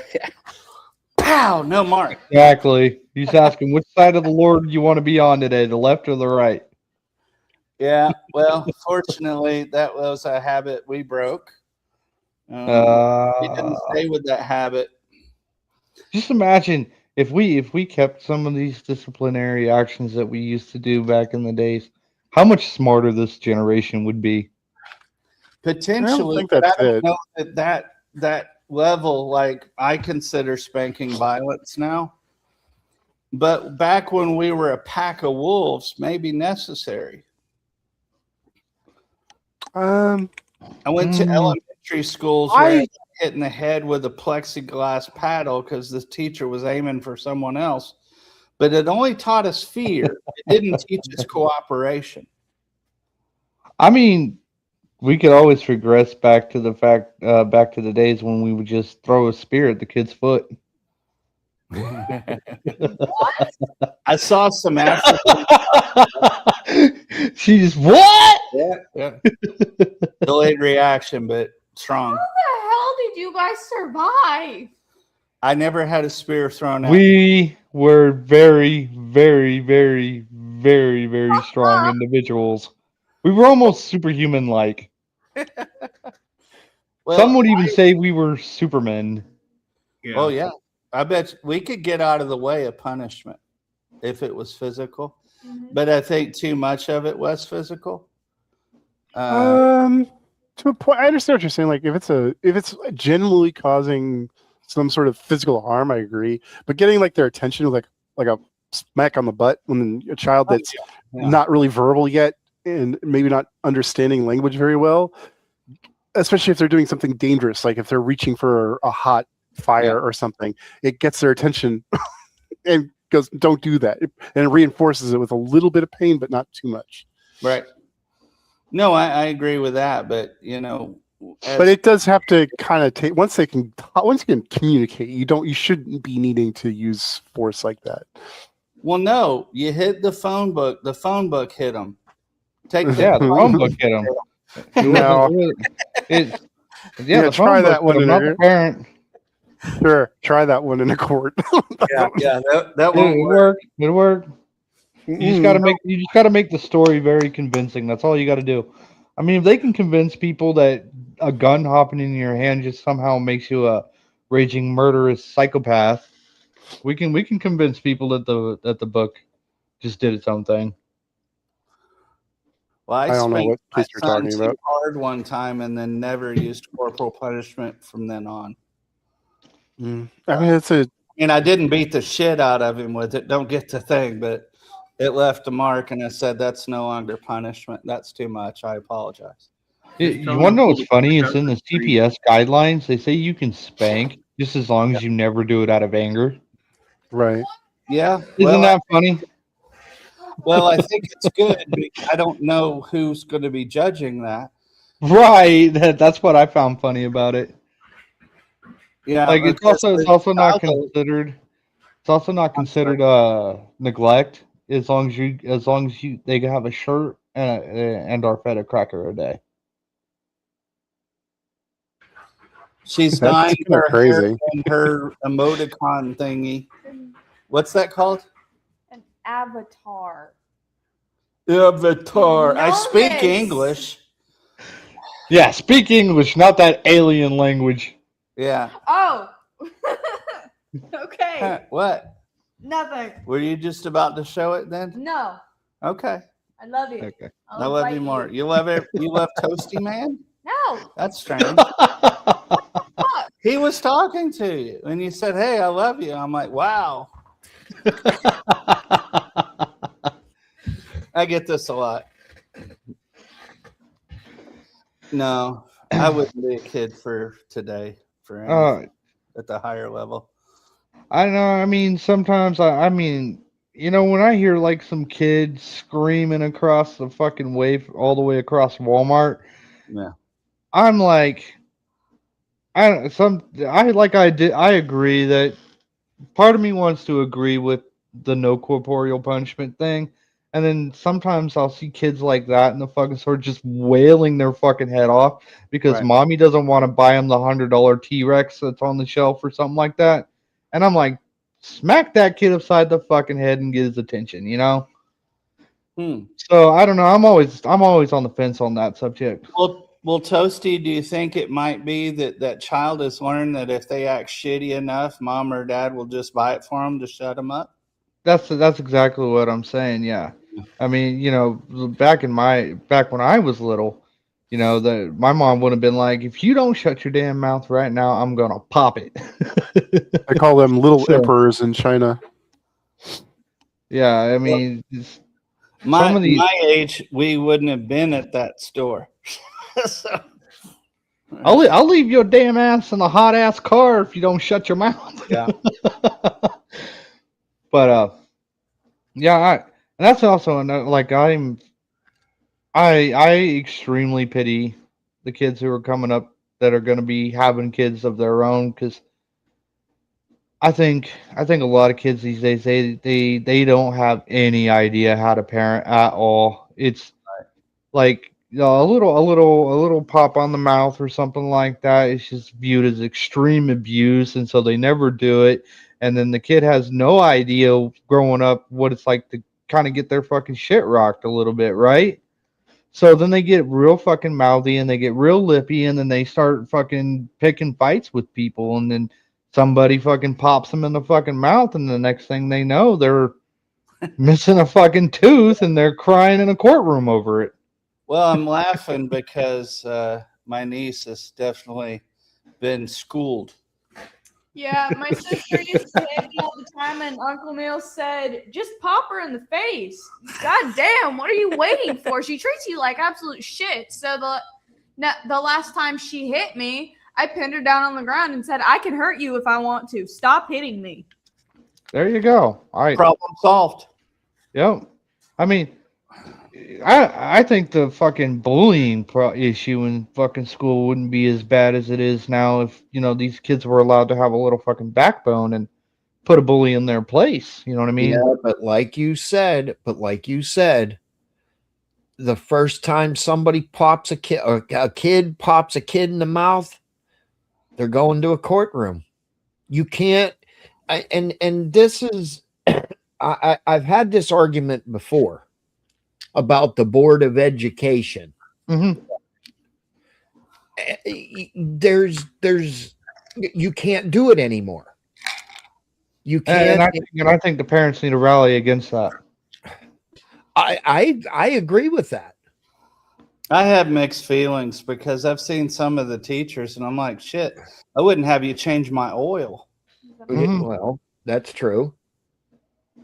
I mean, are we getting into discussing your retarded ass panel with Exequin? Yes. Okay. Just want to know where we're heading. It was retarded. It was. I told you that was going to be fucking hard, dude. But it shows you that video shows you the restraint, or this modern day and age's restraint, that they have to have, because at the end of the day, there's no discipline. There's no there's no structure. And I'll give you a preface, Neil, what it was. Yeah. It was about an 11-year-old child that bogarted his way or got into the teacher's mailroom, and he was having a temper tantrum. That's what it was a fucking temper tantrum. They were up there with pads so he didn't hurt himself. Hey, there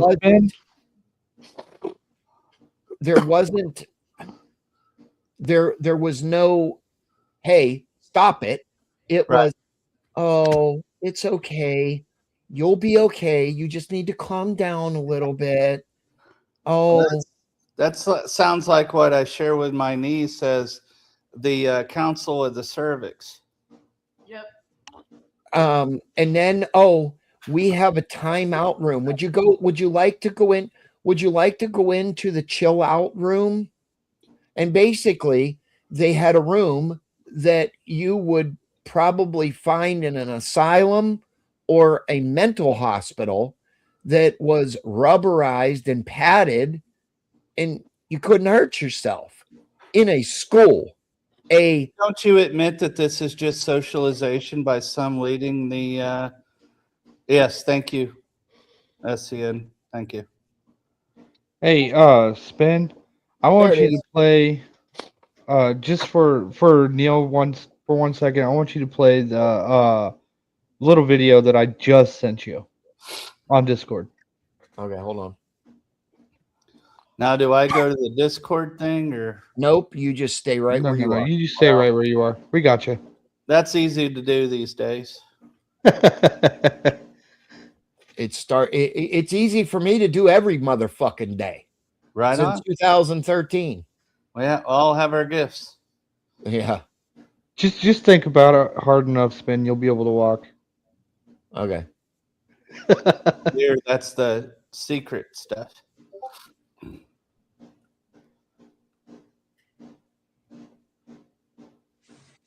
Oh yeah, Paul Harvey. Yeah.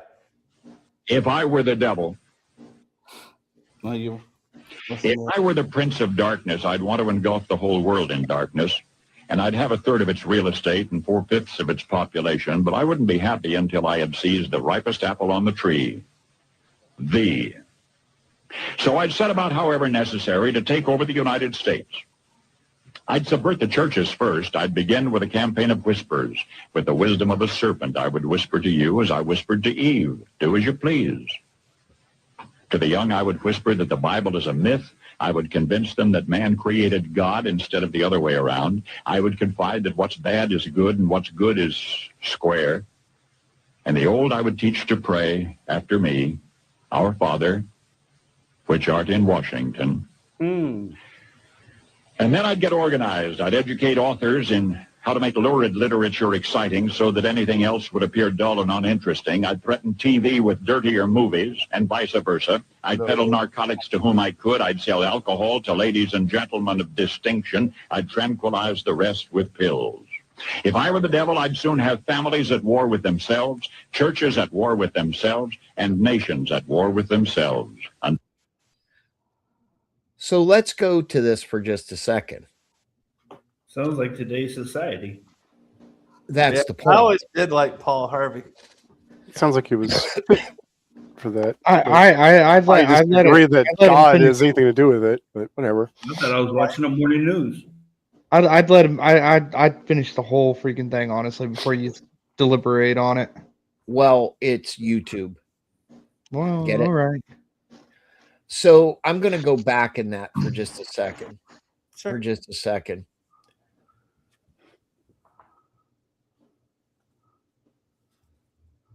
Alcohol to ladies and gentlemen of distinction. I'd tranquilize the rest with pills. If I were the devil, I'd soon have families at war with themselves, churches at war with themselves, and nations at war with themselves, until each in its turn was consumed.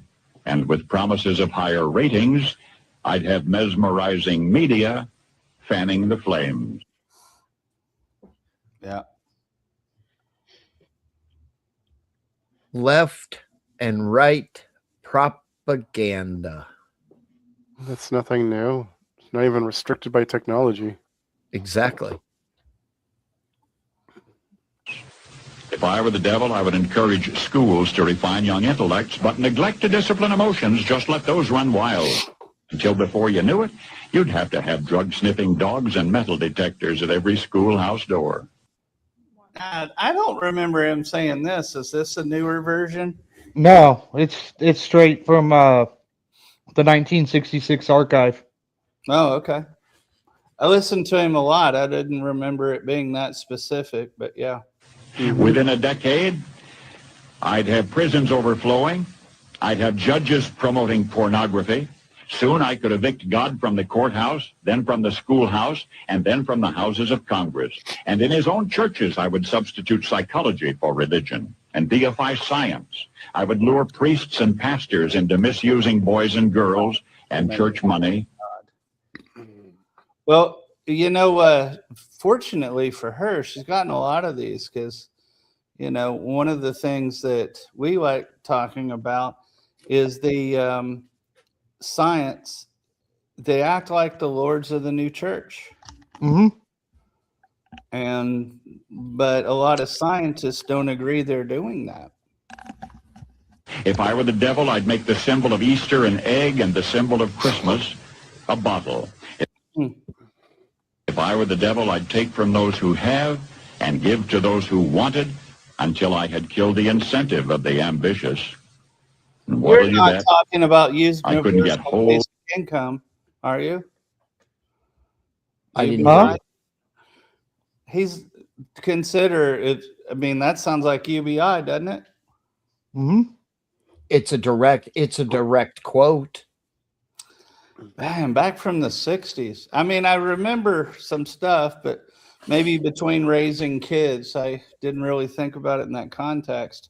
This is really faded into obscurity, but it got dug up from the fucking Paul Harvey archives, and people were like, "Dude, this is bone chilling." States to promote gambling as the way to get rich. Right, not work. Caution against extremes in hard work, in patriotism, in moral conduct. I would convince the young that marriage is old-fashioned, that swinging is more fun, that what you see on TV is the way to be. I'm gonna play that again for Goon Squad over there. Okay. Make sure she's paying attention. She's paying attention. Better be nice. Snap your neck. I would caution against extremes in hard work, in patriotism, in moral conduct. I would convince the young that marriage is old-fashioned, that swinging is more fun, that what you see on TV is the way to be. And this is from the devil's perspective. Oh, wow. And he did this in so he did it 5 years before I was born. That's Paul Harvey's perspective, pretending to be literal devil's advocate. But yeah, sure. but it is bone chilling to think in 1965. Not really. All these things were starting to become more prevalent at that time, and there's always been pushback against cultural change. So this isn't that but weird. at the time, everybody was saying that's not how it'll be. That's not how it'll be, and that's exactly what that was the moral. That was the crux and the turpitude to the argument. 1965 to 2026. Isn't it an exact replica of what he is describing? No, it could be. And it's not exact, and he's very vague, so it could easily fit a lot of things. Very You precise. could probably fit that to the 80s. You could probably fit it to the 90s, the 2000s. I mean, you go through and fit that to almost anything. Like this isn't very precise. Thus I He's could just undress observing you in trends that started back in the 50s. public. I'd have to agree. I'm with Ant And on I this one. could lure you into bed with diseases for which there is no cure. Yeah. Tell you about In that. other words, if I were the devil, I'd just keep right on doing what he's doing. Paul Harvey. Good day. But that's putting agency with the devil. And, you know. Yeah, but the I think agency human of the nature is devil. enough to do all those things. Well, hold on, Neil. The agency of the devil is a direct depiction of the last 6 years. In what way? I mean, I agree these changes in our society, fall from grace, all this cool stuff. But in what way is it precisely that? Well, let's go back into the text for Sure. a second. Let me find it so I can. I want to be very. I want to be very specific. Yeah, I mean, like the ones naming the schools, I think that's a little bit ahead. That's definitely looking ahead at what could happen. But if he gained, Yeah, but what could happen? But Neil, would you think one would say the depiction of the poem or the riddle that we just watched is almost exact to the time the riddle was riddled? Hey, it's more of a thought exercise that they used to do in schools. Yeah. But in 1965, now, hold on, Toasty. Let me land this with Neil all right, first. go ahead, man. A riddle is a riddle, correct? Mm-hmm. Sure. A riddle can be nondescript. Yeah. Right. But this riddle that we just watched is a direct or almost direct depiction of today's society. So what about the 50% of our modern society that isn't in there? Well, that would be We have the to churches at identify war the- with themselves. One would have to describe the other 50% to make a comparison. No, I'm solidly just kind of landing at, yeah, there were some hits.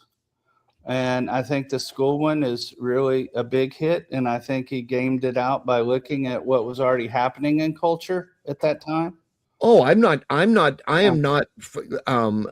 not digressing to the point that I don't believe that a mirror image was not happening in the 60s.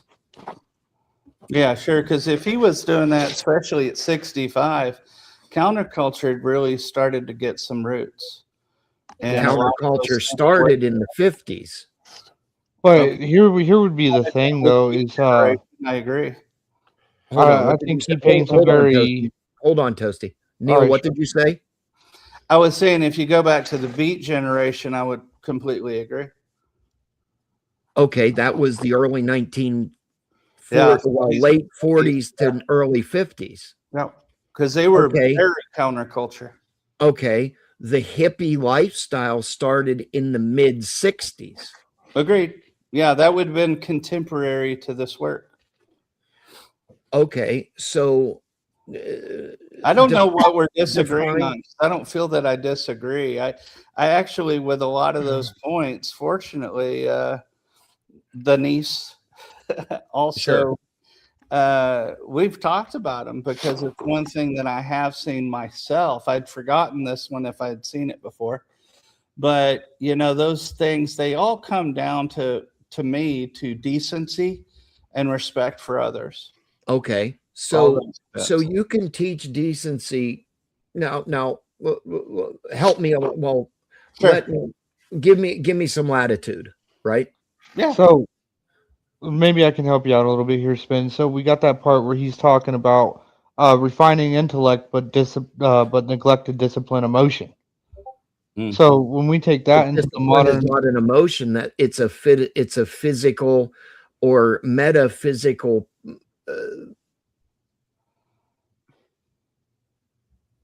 Punishment. Okay. I thought you guys all froze for a second. I was like, No, I was just looking for the right descript.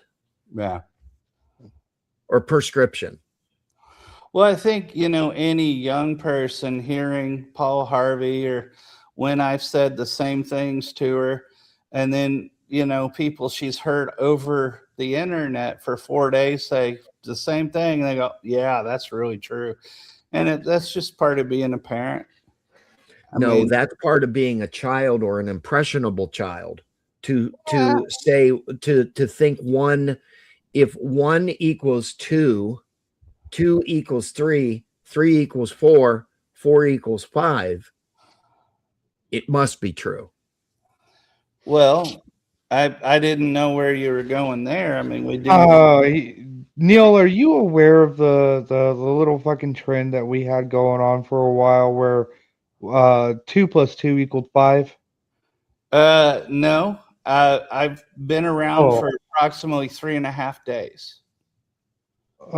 There was a trend that was going on where the schools were starting to kind of try and teach kids that math is subjective, and then if your kid thinks that 2 + 2 equals 5, then that's fine, and they should be left completely alone on that because the kids are never wrong, right? Well, that's why we homeschool. Well, okay, in a traditional, and I'm going back to that fucking traditional bullshit, in a traditional environment, right? One child or one parent would send one child to, or said child or children to a public school. Yeah, I think most people do that. Okay, so now of the way of the devil is one parent is allowed to homeschool thy child or thy children.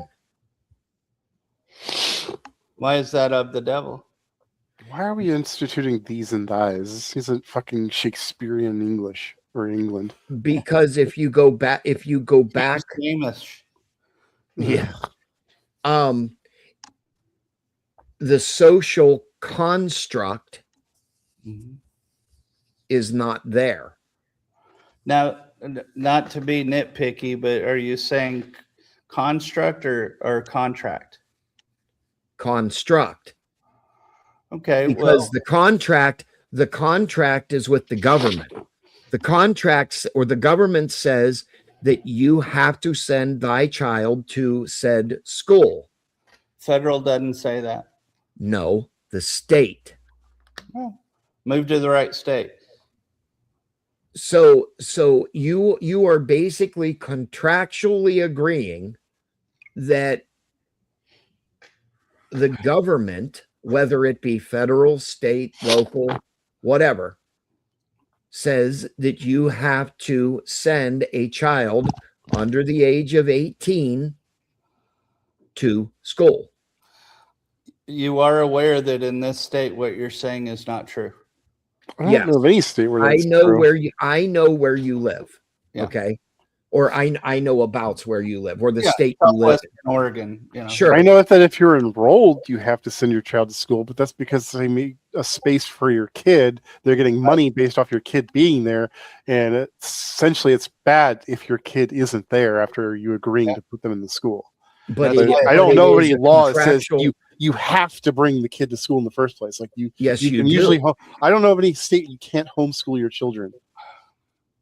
Pennsylvania. Wow. You say so. Seriously.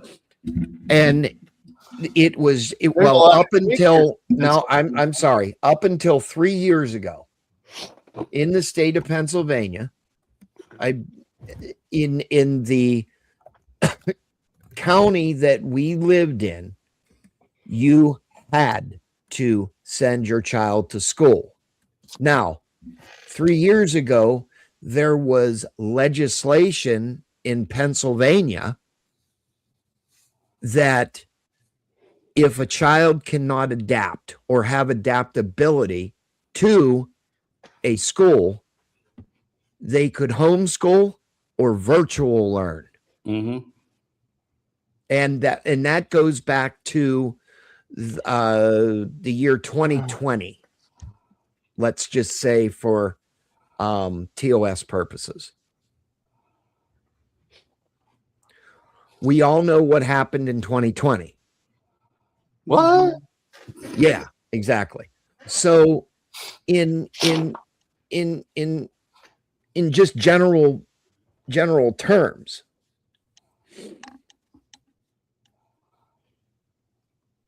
when I went to school, there was no such thing as homeschool. There was no virtual or VR learning. Sure, but I don't know where you grew up, but where I grew up in the rural parts of Florida, there were people that didn't go to school and they didn't send truancy officers out to get them. Well, I grew up in the state of Pennsylvania. Yeah. I am a transplant to Florida. What kind of plant were you before? A tiger lily. A tiger lily. Yeah. Okay. No, see, he's an animal transitioning to plant. That's right. Transplant. Yes. You be you, bro. Ish. Yeah, whatever.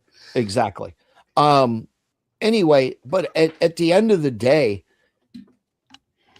I agree that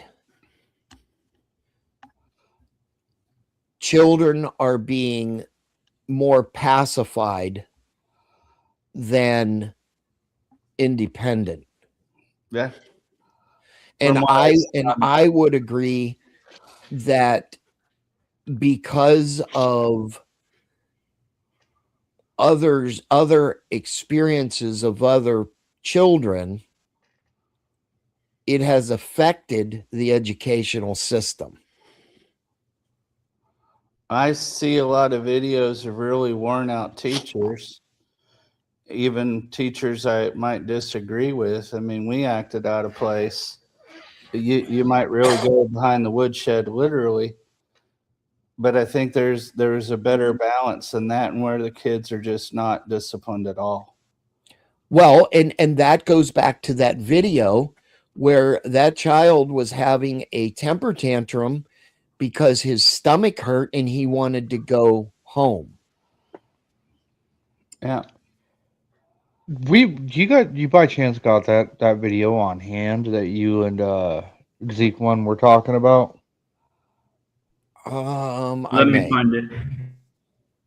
Security Yeah, alert for me. That doesn't surprise me because I see younger people in public. You know, you don't even have to talk and listen.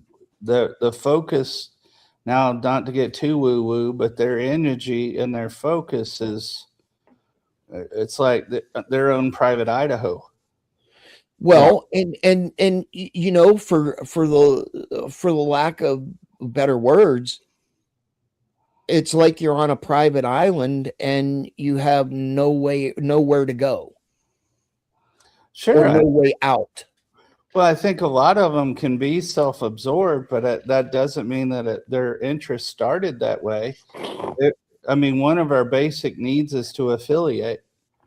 And so, you know, going to public schools and being bullied, it happens enough that we've seen several 2020 or whatever news documentaries on such things.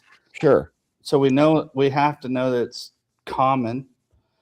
And then with this young guy being treated like his needs are more important, or his desires, I should say. His desires are more important than the needs of other people. Right. He stole resources from other people. Oh, he got resources. He got handcuffed. Yeah. He got he got to go home. One that was probably his not to forget that the fucking awful things that were coming out of that fucking kid's mouth. Oh yeah, I haven't heard. My goodness. Well, and he probably speaks that way at home. Yeah. Not getting his way. Refine young intellects, but neglected discipline emotions. That line right there, that catches with me so hard. Because So you this see a lot of video- people out there, they're smart. They are smart, but they're so easy to piss off or emotionally manipulate. Yeah, there we go. So this video, we'll review it, and then I'm going to go and we will pick up another panel tomorrow night, and we will discuss it further and rewatch the video. No, I'll wait. I thought we were going to end on Funyuns. What's that? I'm good with that. You want some Funyuns? He said. No. Oh no. Ant, do you want to do this tomorrow night, or just you want to watch it and react? If we're gonna watch it again tomorrow, anyways, then why watch it now? We're going just gonna watch it and go to bed. Let's do that. Why don't we plan for another panel? Tomorrow's Thursday, though. I don't know if or when. Oh yeah, tomorrow is the Throwdown Thursday, isn't it? Yeah, I forgot about that. Yeah. Oh, actually, that's tonight. Well, tonight. I love you more. We can do a day. We can do a before the shit show panel. Maybe you guys, Thursday's usually pretty full for me. I don't. I'll be doing my shopping during the day. And I got other stuff to do in the afternoon. Sure. So I don't see myself being available tomorrow. Sorry. Well, we could make it a continuation into Friday if we wanted. If Ant wants to feel included to the discussion, or if he has some thoughts or something like that. I would like Ant to be in on this. I probably should qualify if you want me there. Obviously, yes, I do. You know, it's perfectly fine. You just want to have this discussion without me too. I'm not even sure what it's about. It looks like it's some sort of body cam footage from something. Yes, this is a body cam footage from a school. What are they? SRO or what is it? Yeah. What state was it? Okay, school resource officer. It's in Florida. Okay, Florida. Okay. So we will do a continuation. We will have a panel Friday. Okay. I'll let you guys know in the Discord. And you guys, if you just let me know, I'll set it up, and I'll see if Balderson will come in as well. Yeah, he would be very important to that, especially if we're going to. He was on that panel, right? That's what I was getting to, because especially if we're going to talk about the panel or the debate that Ezekiel had you on itself. Yes. So yeah, we would need Baldy for that. So what we'll do if everybody's in agreement, we'll go ahead and shut the stream down. Everybody stay here. It's going to throw you in the back. And I appreciate everybody coming over. Tomorrow you can find us over on the Raging Tomato. Toasty, tell them where to find us tomorrow and what it's all about. Just type in the Raging Tomato, and that's the lowercase, all lowercases _ raging, all lowercases _ and tomato, all lowercases, and that'll get you there. And you should be able to find her, and then she usually kicks off to the gauntlet, which there will be links and everything provided for you guys in the live chat. We hope to see you all there and hope you all have a fun time. God's favorite ant, final words, and tell them where to find you. Oh, well, you're only going to find me either, roaming around the panels, I guess, although I'm really only here on Sarah's these days. So that's it. Have a good night. It's been fun. I mean, I'm more of a roaming Ronin anyway, so I mean, I'm everywhere. Santa, tell them where to find you. Tell them about yourself, whatever. I don't do any social media as a kind of promotion or whatever. So if anybody wants to hear me talking about stuff, it'll be on the Tomato Binge channel or Spins. We appreciate that. We appreciate that, Neil. And I know this was kind of an impromptu, hey, I'm not ready to go to bed type panel, but want to thank everybody. I'm going to go ahead and end the stream. It's going to put all of us into the back. Stay here. We'll say goodnight and figure out what we're going to do Friday. but we will do a panel and do the review of this video and continue the conversation on Friday. Thanks everybody for coming in. I'm Spin City News, or the Angry American. We'll see you next time, America.